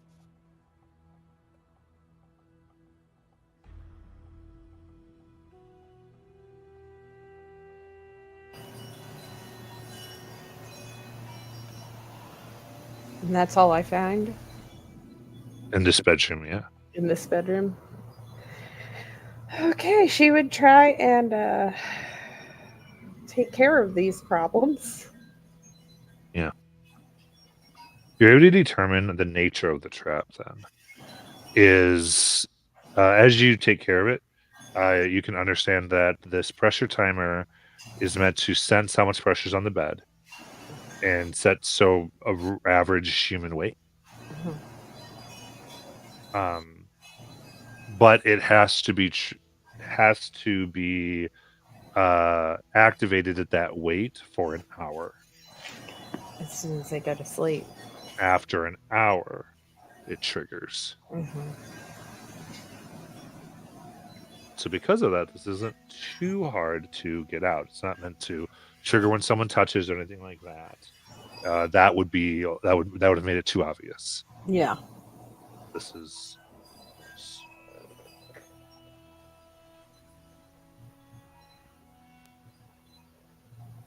that being said, as you move from the other main rooms, because you would continually check for this, you find one in all the House Atreides like high members rooms.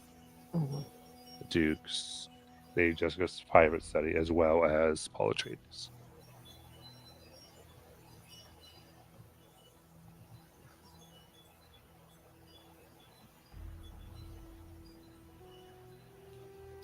All right. In order to take care of these traps, do I need to roll anything? No, Okay. because they're not that hard. Like I would Yeah. consider that an easy thing to do because they're their their sophistication makes them actually somewhat easy to disarm if found. Okay. Their death is their thing is the fact that it takes a while. So the truly sophisticated trap, as one could say, Okay. very Dune.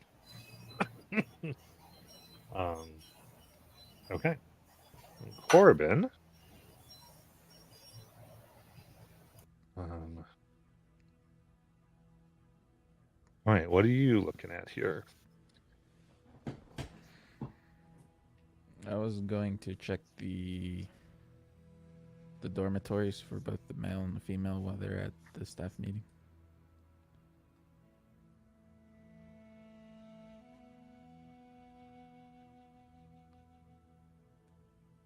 Give me the check. So I was gonna do understanding with a focus on smuggling, since I guess I'm using the mindset of a smuggler to kind of think of how I would smuggle dangerous contraband or weapons into And the. for hidden things. Yep. With a truth with misstatement.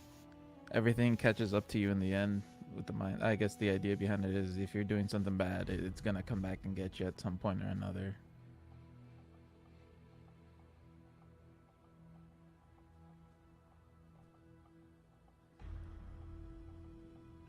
Okay.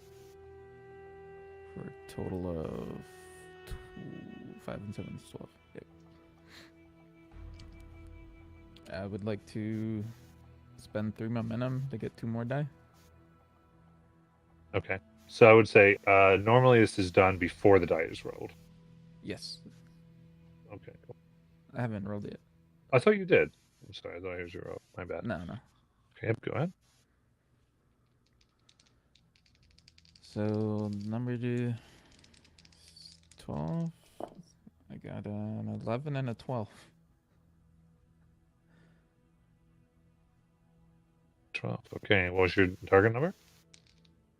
The 12. Okay. So that's 2 successes. And then the next 2 die.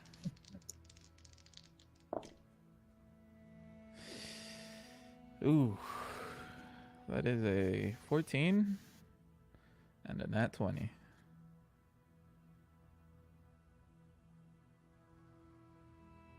Okay. So that's 2 total successes Yep. and a complication. Okay.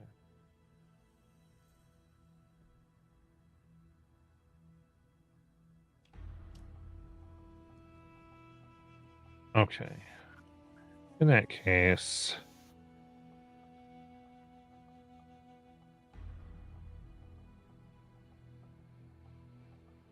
you are, as you begin searching the ladies' rooms, walking in and kind of catching you in kind of mid of this is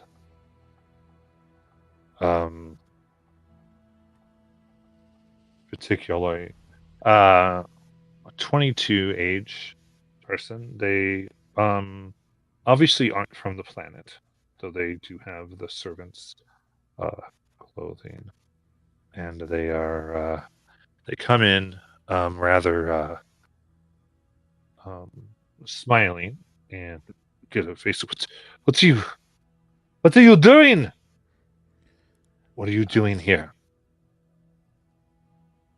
I I lost something. I was trying to find it. In our bedroom. My bed? Is that your bed? Yes. Oh, I'm totally sorry. I didn't know that. This is the female, and you're what? Just totally. You are disgusting, Atreides. Uh,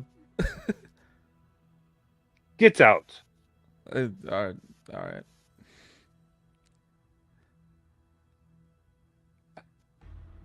And the major complication here is for you.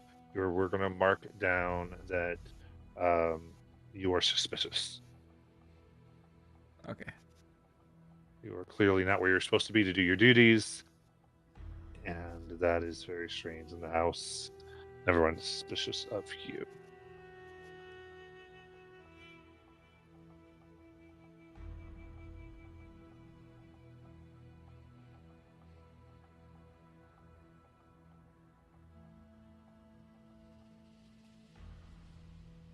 Okay. And now we have the big house line up. Anna, if you wanted to do your roll to get the ability to get more questions. Sure. I was thinking understanding for physical empathy, reading body language, um, and then truth. The greatest truths are the most well hidden. Okay.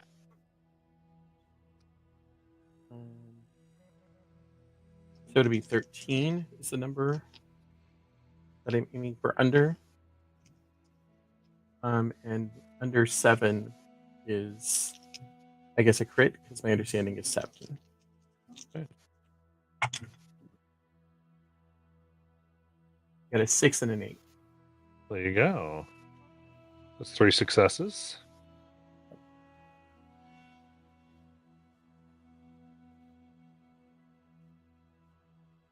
And I'm guessing that as we're interacting with the staff, so my questions are they relieved that House Harkonnen is gone?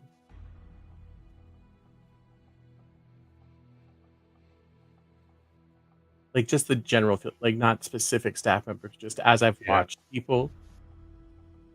There is a cautious optimism. Okay. Um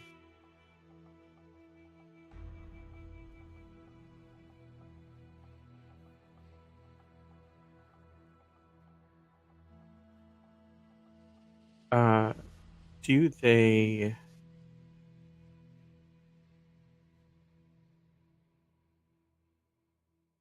do they like avoid eye contact or seem to keep their heads down?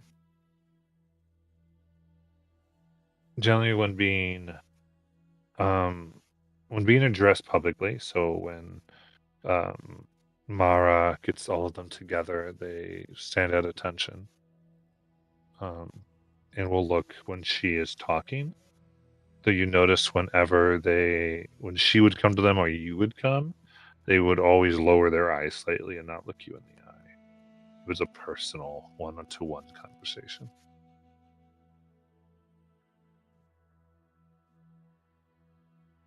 I don't know if this qualifies as the right kind of question. Do I feel the best approach to interacting would be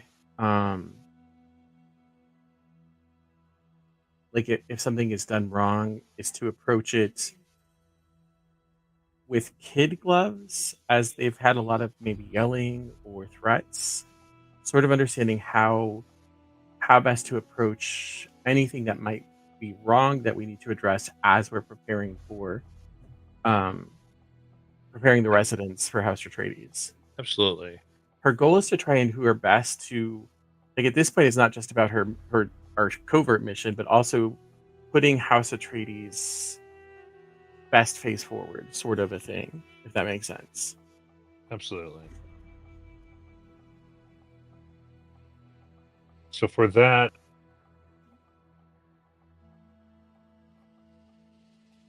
yeah, you can tell they take their work extremely seriously. It is a sign of personal dishonor for them to mess up, especially the Fremen. I'll give you, because this is easy to see, is that you can see there's a mixture between Outlanders, Fremen, and City folk. And so the Fremen have a certain appearance,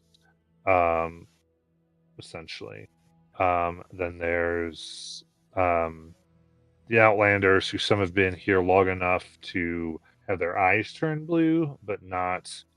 They're obviously not native to the planet. The voice, they talk differently. Everything's different about them. And then those are the city folk, and then the outright Outlanders. Eyes aren't blue. Different things. They're just clearly just not here from the community.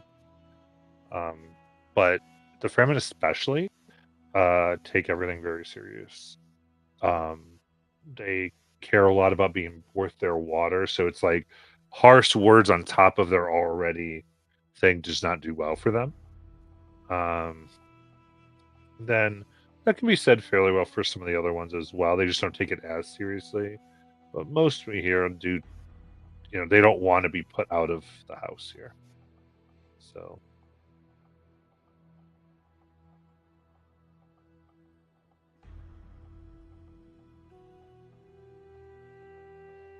I think as they're gathered, Mara would turn to Hassan and say, "May I address them?" Please. And she would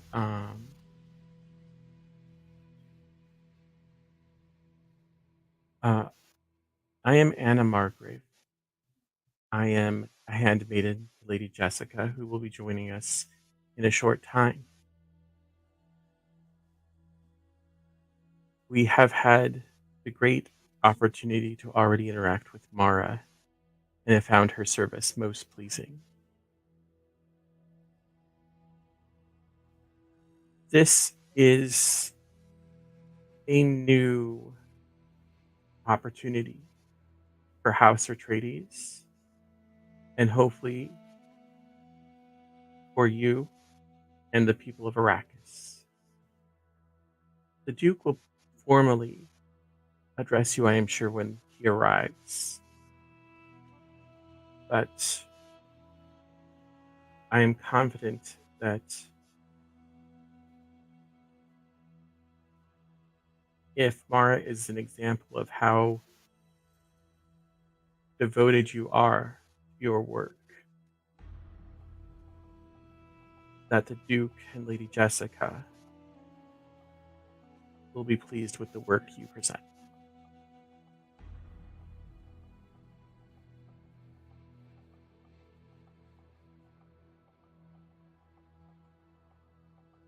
and they stomp their feet in unison. Now, of course, that means we have many tasks to do before they arrive. And Hassan and I will do our best to assist and guide you into how to make this a House Atreides home.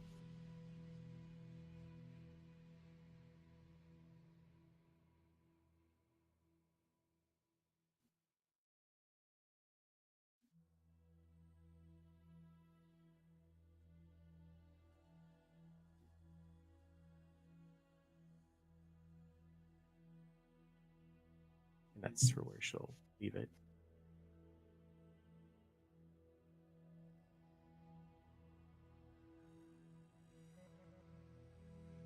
What's next, Joe?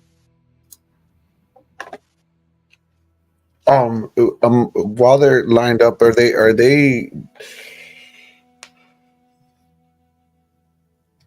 Is it easy enough to kind of determine who the housemaids are, as opposed to the cooks or the valets, or like what their function is? Certainly. So there is a woman is Basima, who's city folk, but is a cook. And then there are 7 housemates, and there are 4 footmen.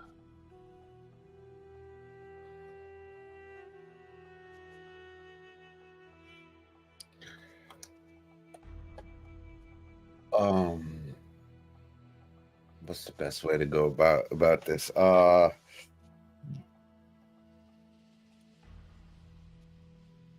Amongst the 7 housemaids, and I'd like to spend momentum here for a question. Mm-hmm.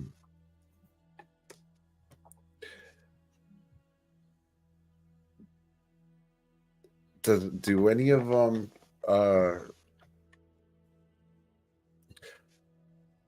whether it be a like in their posture or um their unaverted gaze when being spoken to, or anything like that is that would correlate with potentially defiance,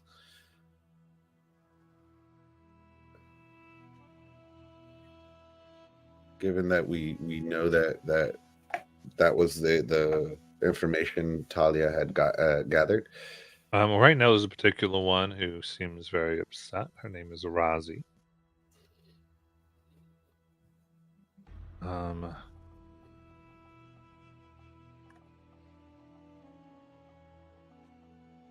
She more, I would say, seems to have not been totally, has problems with some of the stuff that Anna has said. There's a woman you meet by the name of Nava, who's a Fremen.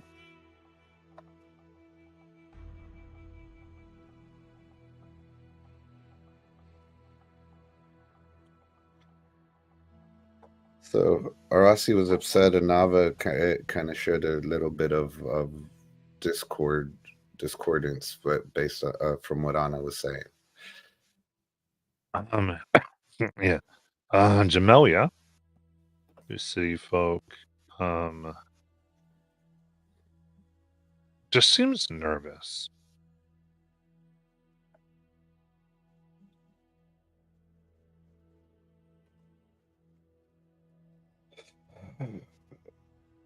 And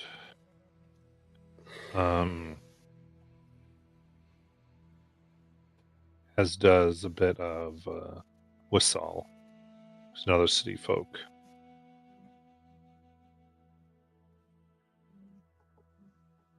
Was among the maids. Mm-hmm. So potentially Arazi just found an old man in her bedroom.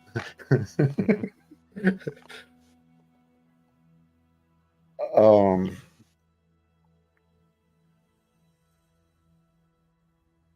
he'll make note of those reactions, and I guess we'll convey that when we reconvene.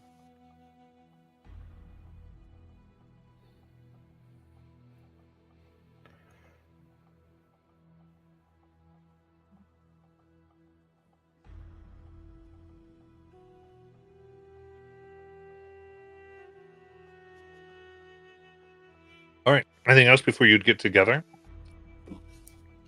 We'll be close to 9 here.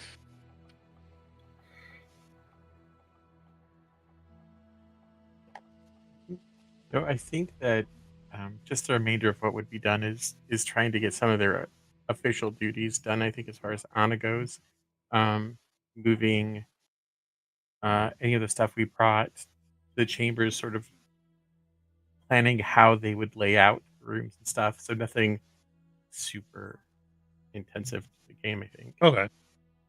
But yeah, you're going through your duties there. Yeah. Mhm. Again, also as part of our keeping up here. Yes.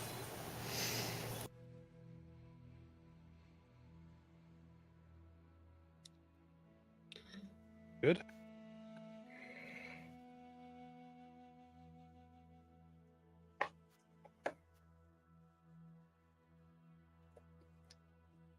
So the next step is up to you. We can have a day pass. It depends how you're doing this.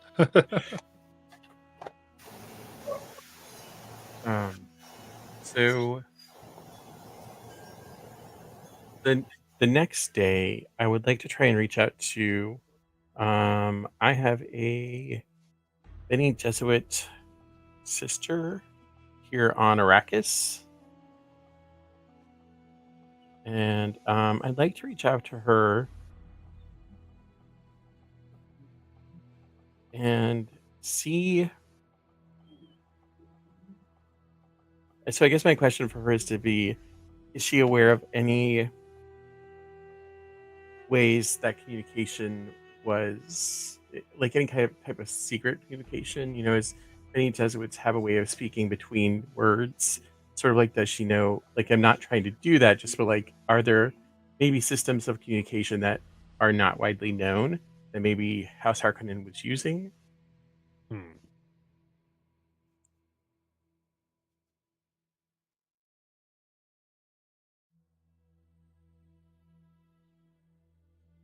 Fair enough. And is this what she listed under for you? This is assets. Okay. Um. So yeah, I would say let's go ahead and you could go ahead and make your roll. It'll be at 0 because of the asset. Okay. And so this would just be, when you get a success, you can do the question.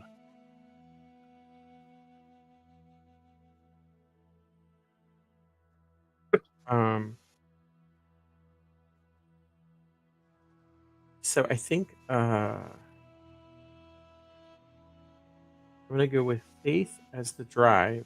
The sisterhood is always behind me. And then, I mean, I feel like this is communicate, but I don't know that the focus really fits deceit unless I'm specifically talking to her in the under language or whatever it is that Benny Jesuit I don't think use. deceit fits now, but it No. definitely, I agree. Okay, With so communicate. but I can still do communicate, right? I Yeah. just don't have, so it would Right. still, so then it would just be a 1 for a crit. Right. There's no, okay. So, like, I just discussed the mechanics. We all know how it works. So 12 will be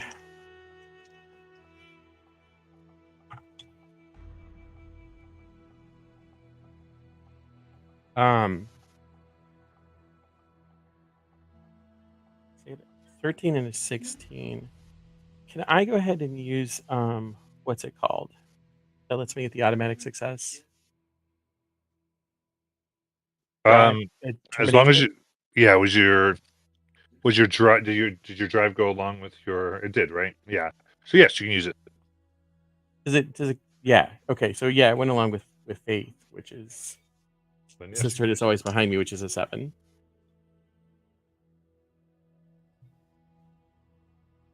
Okay. So yeah, I failed until I used that. Okay, so you got 2 successes. So I'll go just do momentum.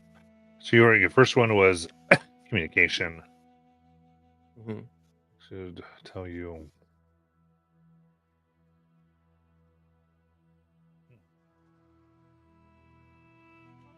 I know that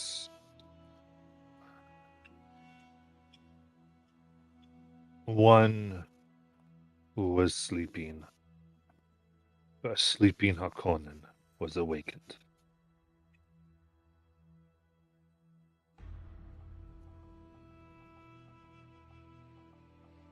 And another woman leaves regularly to the city. The last thing I think she does is sleep. Okay. She would thank her in the Bene Jesuit way or Jesuit way. And then when they meet up, that would be information that I would share.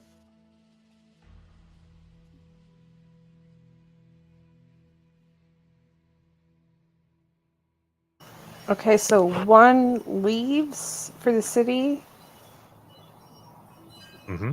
a lot, and the other one. Yeah, the one that leaves, she will give you a name here. And that is Jamalia.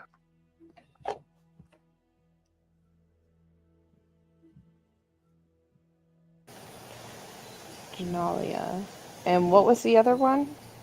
Just that a Harkonnen has awoken, so I'm seeing some sort of sleeper agent has been activated, sort of way.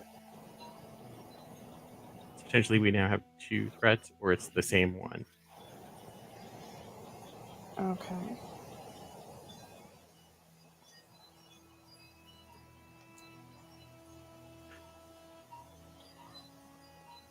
I could essentially. I already forgot the girl's name that leaves. Jamalia. Jamalia. Yeah, I could follow her.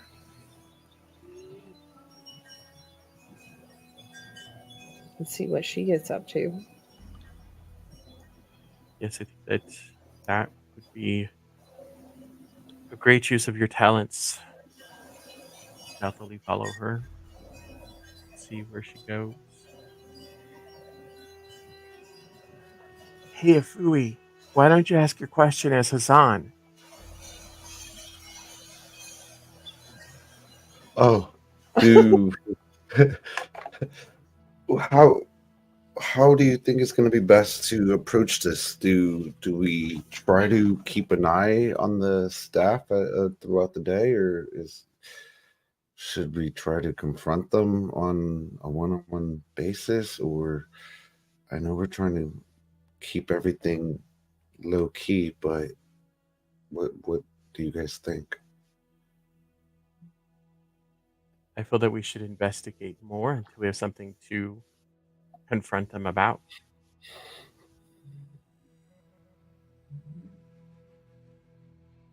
Because right now, you don't know why any of those folks felt those feelings. It could be said that some don't appreciate the Bene Jesuit being here or the way they've spread. It could be they don't feel that the nobles belong here at all and this is their home. So, depending on who and why, it's important to sometimes know the why. I know our time is short, but I feel it would be worth spending more time investigating before confronting. That is my thought.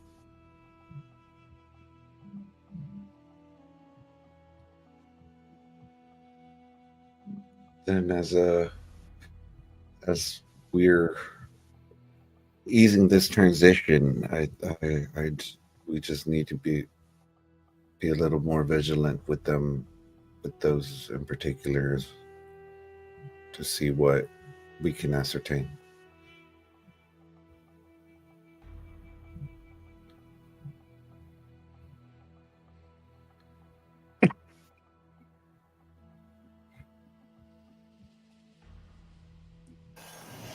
Makes sense. Just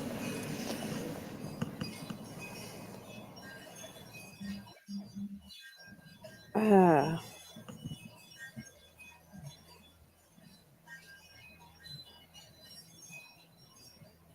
just keep your eyes open, ears open. Anything said or done could be a clue.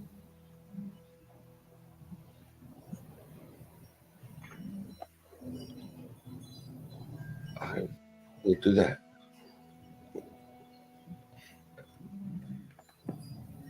And yeah, Talia will keep an eye out for when. Why can't that's such a hard name? Somalia. Jamalia. Mm-hmm. Okay, Jamalia leaves so she can follow her. Taylor.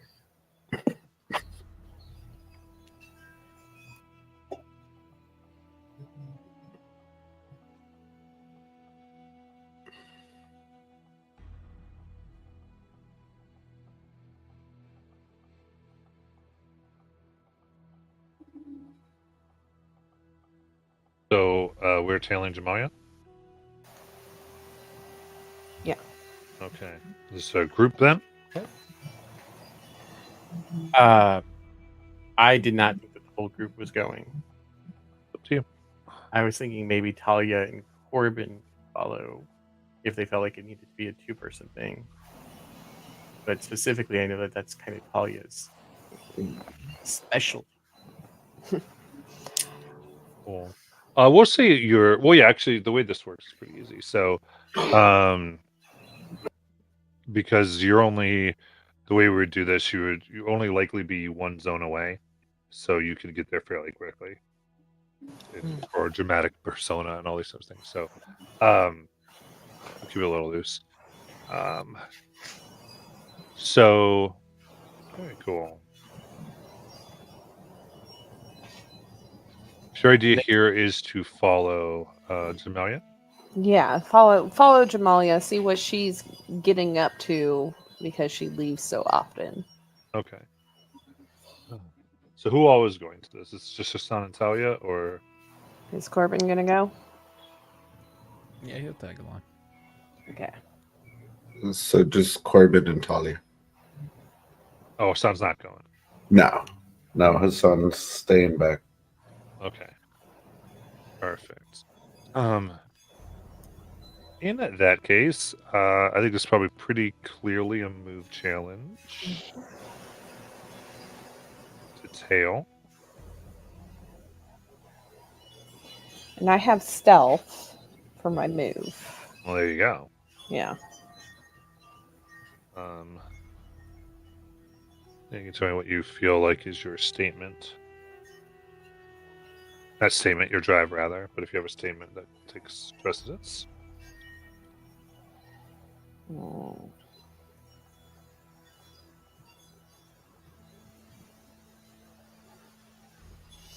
Don't think I really have a statement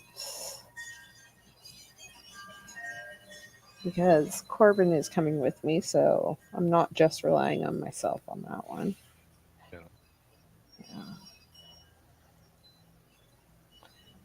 Make my own truth. I'm not looking to make my own truth. I'm looking to find the truth.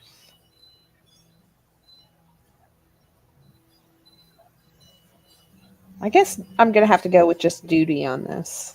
Okay. Yeah. And there's no statement. Cool. So It's the way we can do this is Corbin, you could so I'd say following her here is probably going to be a 2. So as it is, and Corbin, you got to do it separately, or you could basically help by rolling a die into this.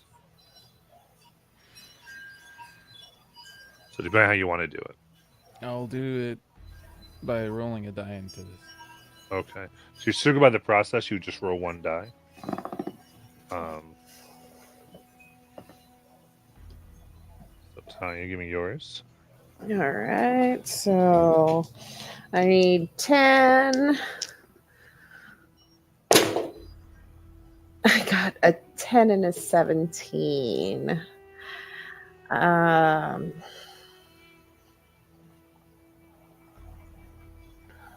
Okay.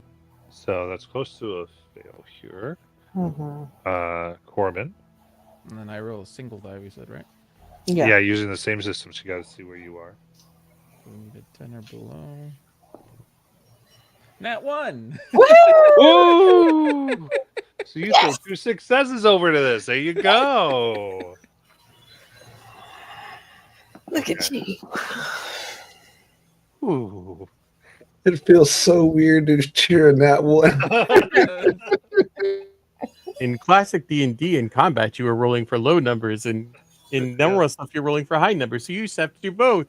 Yeah. Mm-hmm. Oh my gosh. It was so awful.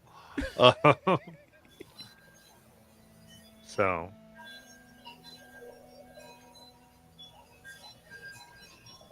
then very stealthily you're able to, and at a distance. So I was picking this chase. This is very much like you're several streets away. You're just sort of getting where they're going. So it takes some time.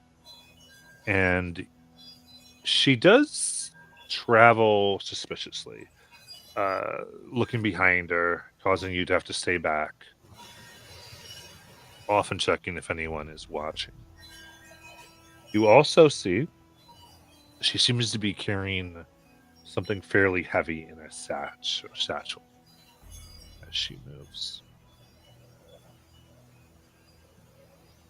You see that she enters this private residence. You can tell a home fairly big, fairly well done. And you can see as she does, I think from this distance, it's likely a figure. You could probably spend a momentum to figure out if you want me to give a little more detail, but she is welcomed by a figure into the home.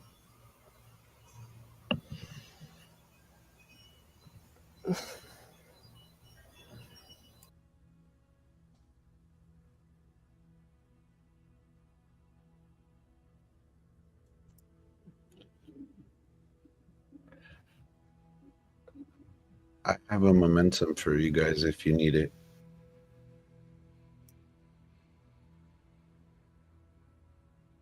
I'll use that momentum to get more information on the figure. Ask your question.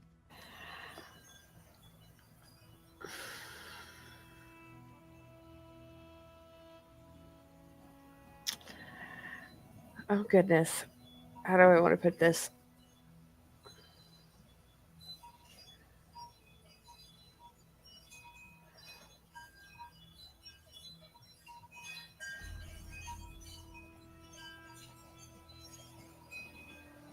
What are the uh, um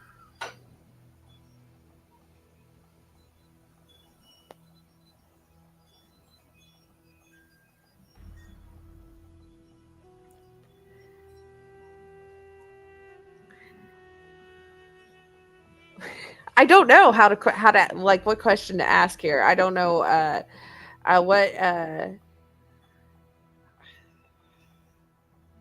what are the defining features, like what would in order to describe this person to somebody to figure out who they are, what are the features that I would tell somebody to figure out a name for them?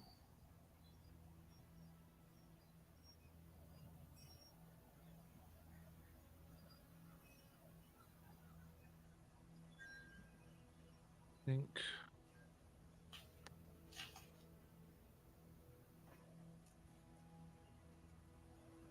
Give you this.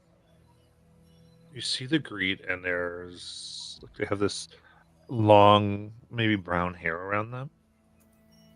And as this figure welcomes her in, you see her hand go up their neck and chin, and kind of looks like they're brushing through the hair. She kind of twirls and grabs as it pulls off entirely.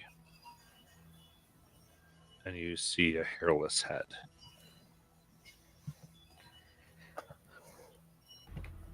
Which you would know is likely someone from House Hawken. House Hawken. Okay. So the person that she went to meet is from House Hawken. Hawkinen. Hawkinen. or Harkonnen. Okay. I'm saying it slightly, so I say Harkonnen. Harkonnen. Yeah. So the person that she went to meet was from House Harkonnen. Yeah. Okay.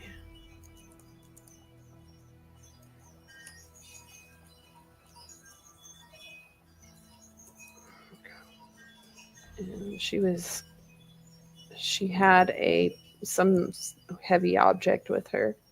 Yeah. And it looked like a loving touch, I'll give you two. A loving touch. Ooh. Mm. Sleeping with the enemy. All right. Do you have anything else, Corbin? Well, we got that extra success, right? So we Mhm. have one more momentum. I was thinking about asking if we can discern by the shape or some sort of or any other sort of qualities, like what might be in the bag. Interesting. Okay. Obviously, too, you guys could engage this too. It's up to you. Oh, sorry, there was thunder and my cat freaked out. That's what the hand gestury things were, just in Oh, case you yeah. wanted to know. Okay.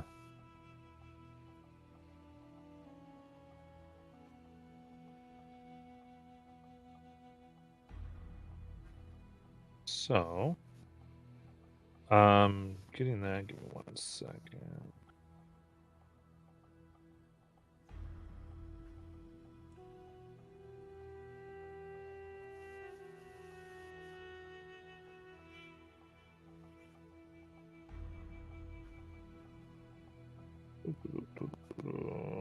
Okay.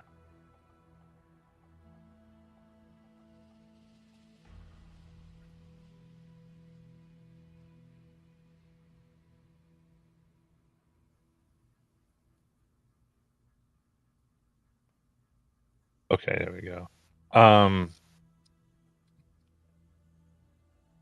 You in it, you think is, I don't want to say since you're together, I will tell you believe there's some type of safe cracking device she was carrying.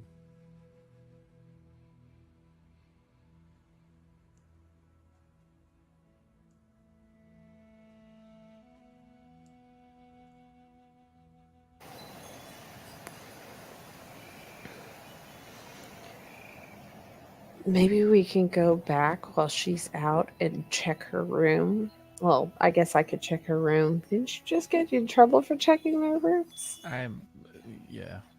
All right. I could check her room to see if there's anything in there that'll give us any more information.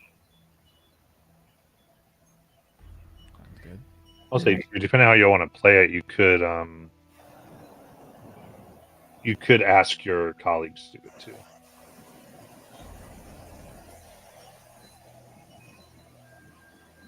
I don't think we want to start anything right now. Neither as well. I was just giving you options if you want to get back to the residence. Yeah, I think that's best. Just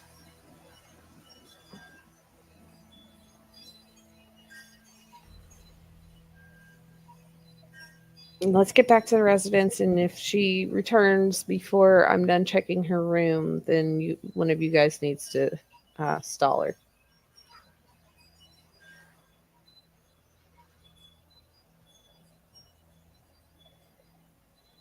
Sounds good.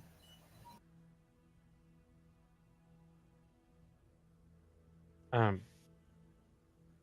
cool. Matt, while they were out, I don't know how long they've been gone, but I wanted to try and interact with staff and in an attempt to get to know them, to learn things about them in a friendly way. Um, try and see if I can gain any other information.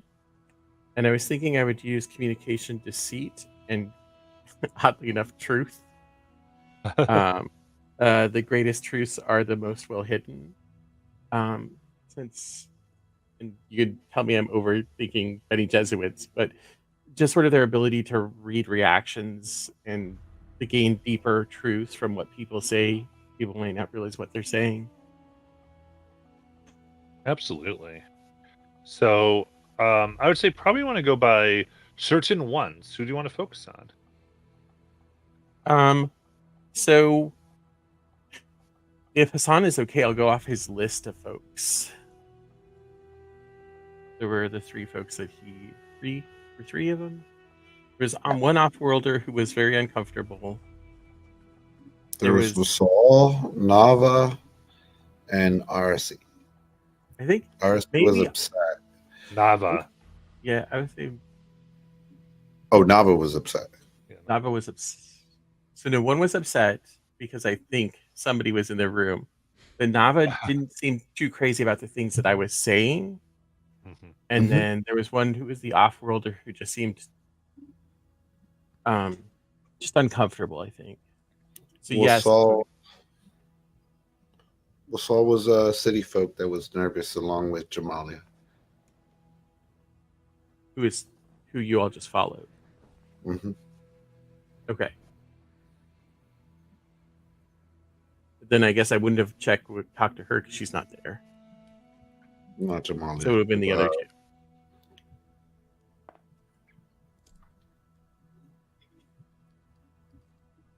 So who? So Nava, right, is the city folk you said? Nava's Wasal.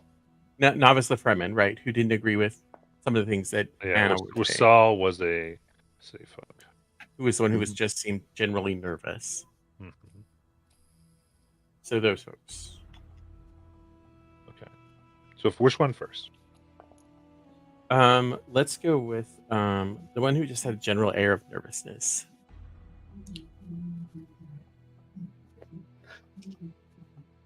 So is that going to be Nava or Wasal?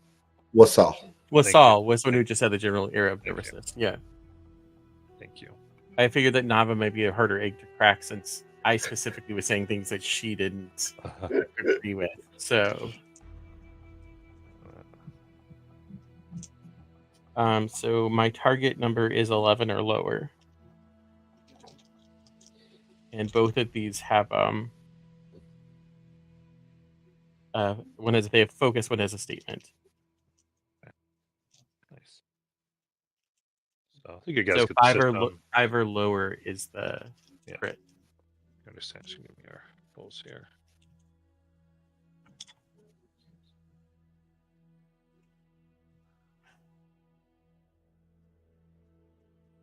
I got an 8 and a 20. So I got one success and then a complication. Totally amazing.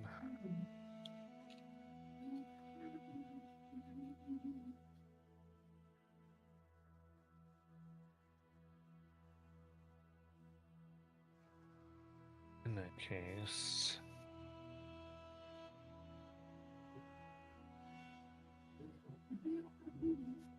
you notice Wasal.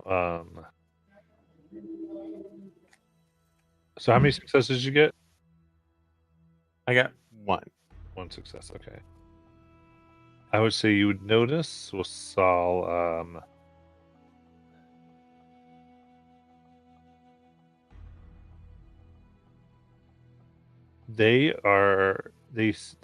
You find them lying flat outside, like on a parapet of the residence, basically on a flat piece of this with binoculars, essentially, and what the Dune term, the high-tech ones. That this looks like they're seen very, very far away. That's where you come upon them.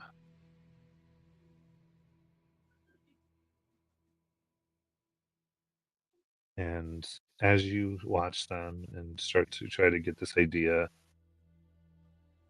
you get the sense of a fervor from them, a very large purpose, rigorous, faith-like from the observation. Whatever they are doing, it is with their whole heart and soul. Same time, you hear from behind you, Atreides. Is that Diotrades? Yep, Okay, cool. awesome. So, this is going to be fun. We've got so the way that this would work, even though there's one combatant, it is still side to side. Mhm. So that is kind of where we kind of determine what everyone is doing in this. And so this is a very big strategy piece when we come up to something like this. Because while these two are there are abilities for the two of you, Talia and Corbin, to begin moving and get here within a certain amount of time. But of course, whenever you take that side action, that's an action that, potentially Anna can't make or whatever. So there's a lot of, this is where it comes in, and a lot of some of these things are going to be used. So this side's going to get to go first here because the narrative is with them.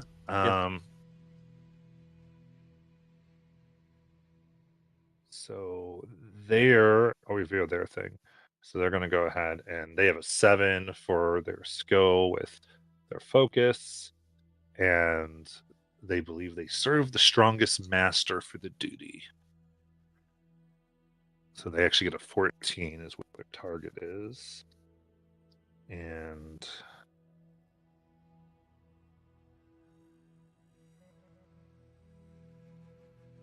she's going to spend some threat as well. So I have a little bit of threat build up.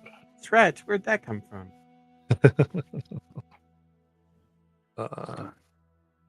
I actually got to start with two threat, and I didn't use it. You're good. Here we go. Ooh.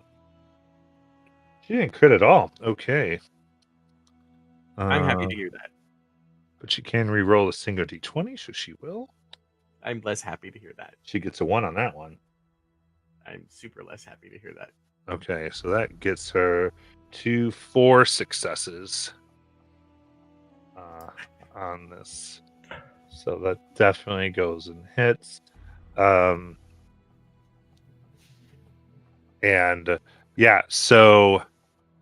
she's earning successes on this. So she earns 4 successes in taking you out. So for the purpose of this, I'm going to set you at 10. Cool. She needs to get so. So with that, you're able to get some distance with your movement. What should have been an instant killing blow. So now I pass over to this other side. Pretty cool if I go first. Go ahead. Go ahead. Obviously we're in battle now, right? Yeah, so and Matt, you turn and her face is covered. So if possible, this is how I would have liked it to play out, Matt, and you can tell me if this works or not. So my focus for battle is sneak attack, and in my brain, the Bene Gesserits are trained to defend themselves, but I sort of feel like it's not known, and I don't know if this is true or not. There's some sort of training that they go through, because I just don't feel like in this universe they would not have some sort of training, and I could be wrong. So I'm wondering if that sneak attack, if I go around, so what I want to do is stay where I was, but try and move quickly around and sort of stab her with I have an asset of a small knife that can easily be hidden. Mm-hmm. So I am armed. And so make that attack. And I was thinking that I would use battle and faith. The sisterhood is always behind me, as that's where my training comes from. Having faith in the training that I was provided. I think with what you're trying to pull up, so you get sneak attack in your battle. Is that what you're saying? Yeah, in my battle. Like maybe she thought I was going to be an easy target because they're Yeah, not. I think you've RP'd that enough. I'm going to go ahead because I feel Yeah, like because that I didn't engage in the first combat. you've been doing your thing so much that she definitely thinks you're here for more, but she probably doesn't think that you're combat. So I think the way you've done that, I'm totally good with that. So Okay. yeah, let's do it. Okay, so my target then is going to be 13, and 6 or lower is a crit. Nice.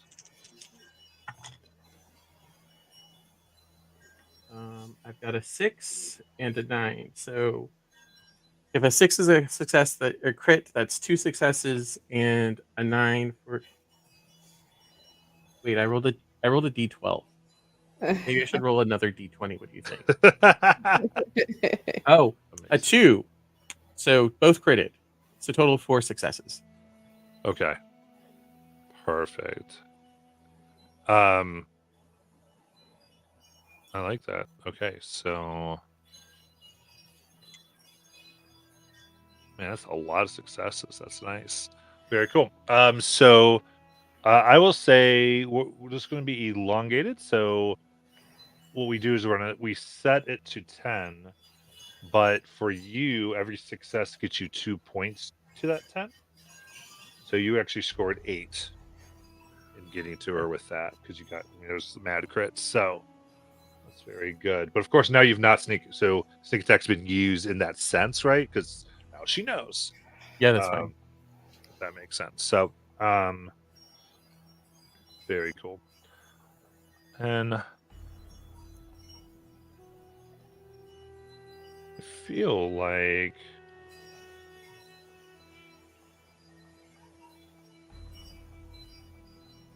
yeah, I think I just want to kind of figure out here. So I think since we're going by this, let's see here. Corbin and Talia, you were in the Arakeen streets. And so we're going to go ahead and allow you just to freely move to the residency main entrance, Okay.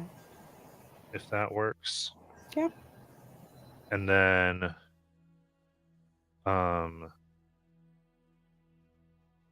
where do we feel that Hassan was in the residence? Just hovering over the staff as he's. No, you're doing this. No, it needs to go this way. Like, Okay. So it's kind of nighttime, I think, is where we've established here. But Oh. so it sounds like you'd be probably somewhere in the grand foyer. Yep. Very good.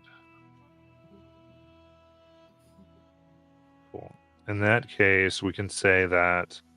I mean, there's like a sound a bit here, I would say. Why don't you tell me what you want to do? I guess in this,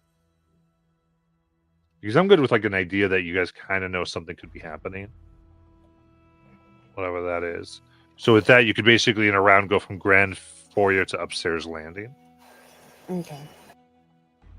Because to me, this is occurring like off of a window, off the upstairs servants' quarters. Okay.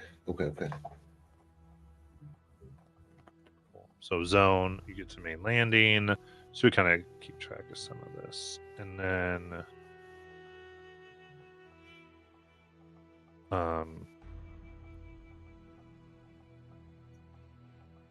we're going to come back to her, I think.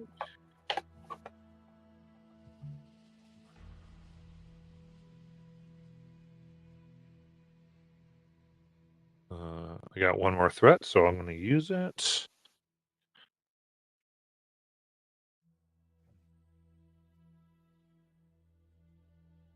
Okay, so 2 and 3. She's not going to reroll. So that's another 4 successes she gets from this. Coming at you very viciously. She comes up and around, now giving you more of a wound across the chest, going slicing through the Bene Gesserit clothing. So she's hit 8 of her 10 successes. And then so I think how we would be doing this then is allowing Anna to go. Anna will go ahead and um. So battle is always battle, right? I mean, if you're attacking, I would say you're battling. Okay. I mean, depending I what you're suppose- doing, it kind of depends what you're doing. But yeah, Because I have discipline and then a focus of self control. So to sort of not let my fear, I shall let the fear pass through me. yeah. And so not to remain focused on what's going on. I don't know if that would. I'm cool with battle too. Depends. You describe to me what you're attempting to do. So I mean, I know that I'm wounded badly, but I'm not going to let that fear, like, because a lot of times Gotcha. it could like impact how you fight or how it affect your abilities in battle. Uh-huh. So by controlling my breathing, by controlling, which is something that the Bene Gesseits are taught, is to control their body, just not let that impede my ability to perform in combat. Okay. So do you have an attacking asset? So like a small knife that can be used. Yeah. Yeah. Does she have a small knife? Okay. Good. Yeah, that's what she used the first time. Yeah. Okay. So I think in this moment you are. I'm good with you trying to do that because of your things too. So you're trying Okay. to do discipline here to not lose your cool because it makes sense because you're so injured. Yeah. So, and then again, so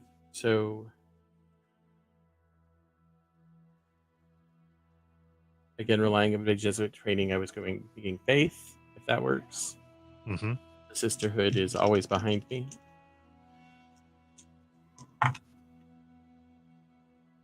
So,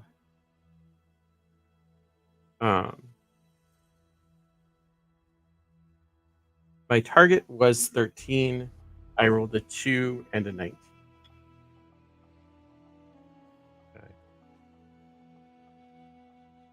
All right. Is that one success or two? What did I say I rolled? A 2 and a 19. That is the 2 is crit. Okay. Cool. Perfect. So I have a 6 in discipline. So you can go ahead and attempt to take her life. no, I want to capture her. Want to capture her? I want to see if there is more. If that makes sense.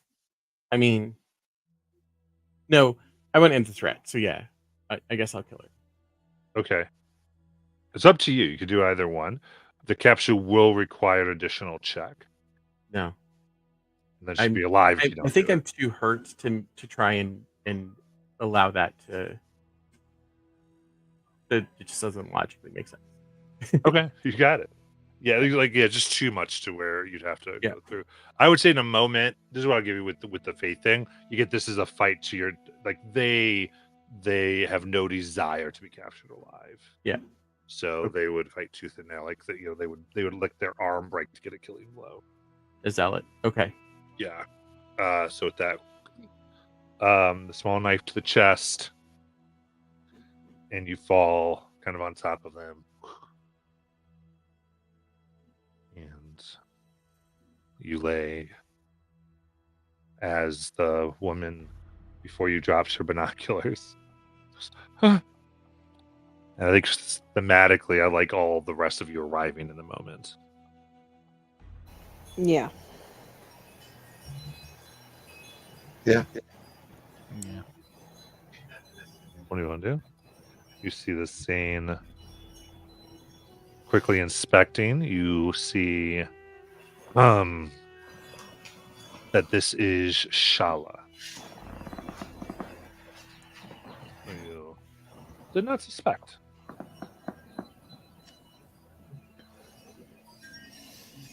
Look at the girl that's had the binoculars. What are you doing out here? She sort of is a little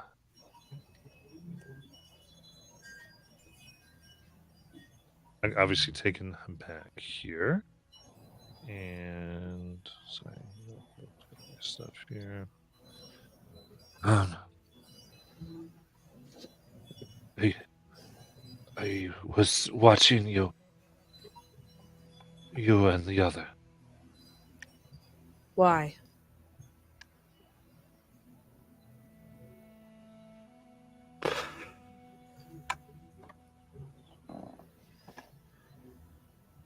Just wanted to know who you were.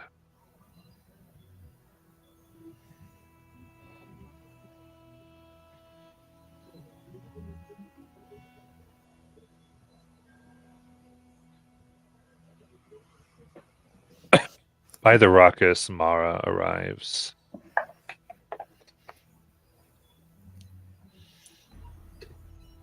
Goes. I asked them to observe you.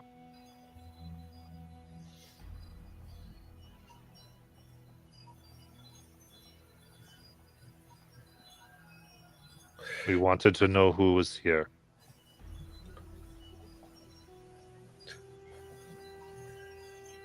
Did they not prove themselves before we arrived? You are trusted by me. But to some people here, we think maybe more than just a trusted person is coming.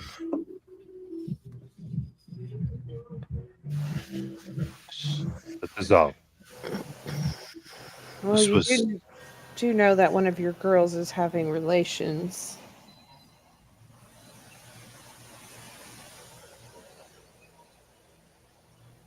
With the person from the Arakeen family. Arconin. Or Conan, yeah. Or Conan. I did not. Yeah. You wish her water taken. And I'm sorry. You want me to take her water? I want to check. I want to see. I need to look in her room. Yes. What did she have, Corbin? A safe cracker. A safe cracker. Is there a safe in here? In my office. In your office. You might want to check your safe. And hold her until I'm done checking her room. Or until Corbin and I are done checking her room. We will watch her. We will watch for her. Okay. He goes, Wasal, you will help. Yes. She will speak nothing to the others. And I think on that investigation, we see here. I have a question. Do you feel like essentially you've made the thing safe, or you're on the way of making it safe? I think so. Yeah. Safer, yeah. Yeah. Yeah. They won't be dying in their sleep anytime soon. Not from that trap, they won't. Northern assassin, can somebody take me somewhere to get medical attention? It's just a flesh wound. Rub it off. Rub some sand in it. Yeah, rub some sand in it. You don't have to. It gets everywhere. All right. We're under the shield So, that doesn't get in here. Yeah. So I think with your, I'm gonna gotta go through a little bit to let us play this out a little. Well, you're able to understand. If there's anything else you wanted to do too, but quickly. Search in a room. You see several. You find emblems and communications from the Baron to her.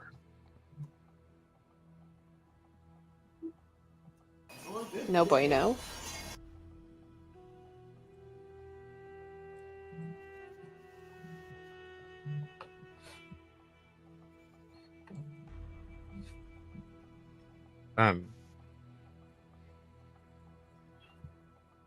I think that if everybody's okay with that, I would like to read Mara in and have her kind of assist us now that she's sort of Okay. involved anyway. And then I guess try and get as much information from her as we can, sort of watching for her lines of when we're pushing too hard, if that makes sense. Because So it's just one of her people. Yeah. So if you include Mara in there, what you'd eventually discover is that you think this has been planted. It's been planted. And that you get that she's been seduced by this man. Though she has been given, she stole things from our office, specifically spice reports that would allow mines to be sabotaged. But she claims, believably, that she thought he was a spice smuggler. And that she was getting reports to make him rich, to help him live. Not as a Harkonnen spy. But you feel like she was wondering because the things that he was asking her were becoming more and more brazen. And her nervousness because she was trying to decide what to do. But so far, okay, there's reports, so what?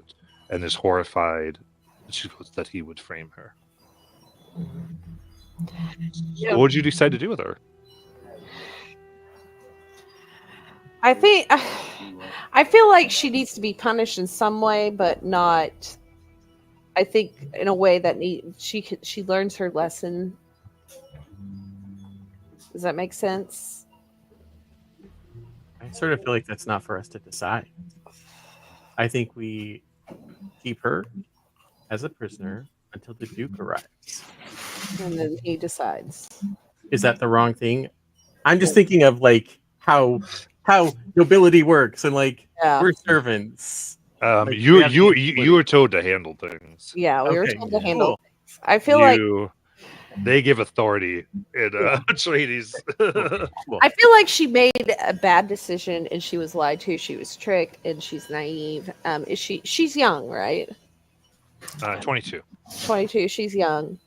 Probably whispered sweet nothings, promises in her ear, and she fell for it, hook, line, and sinker. And she needs to be punished, but I don't think she needs to got rid of. Does that make sense? I have a dangerous suggestion. Okay. If he hasn't caught on, we start feeding misinformation. Turn to spy. Double agent. Plans within plans. I was gonna say take her water and send her into the sands. I know. I don't think he fully knows what that means, Bobby. It's okay. Oh. It's okay.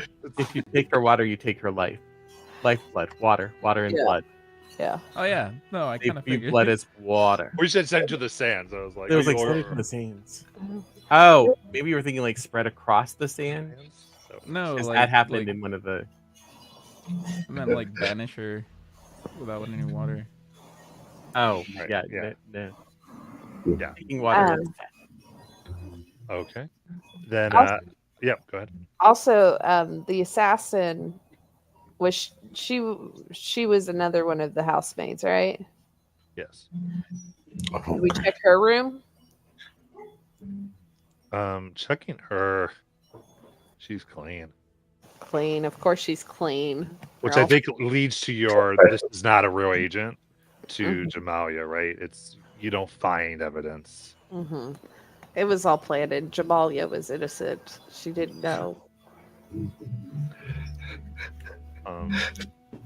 But yeah, I think with that, I hope anyone watching has an idea of how this game plays.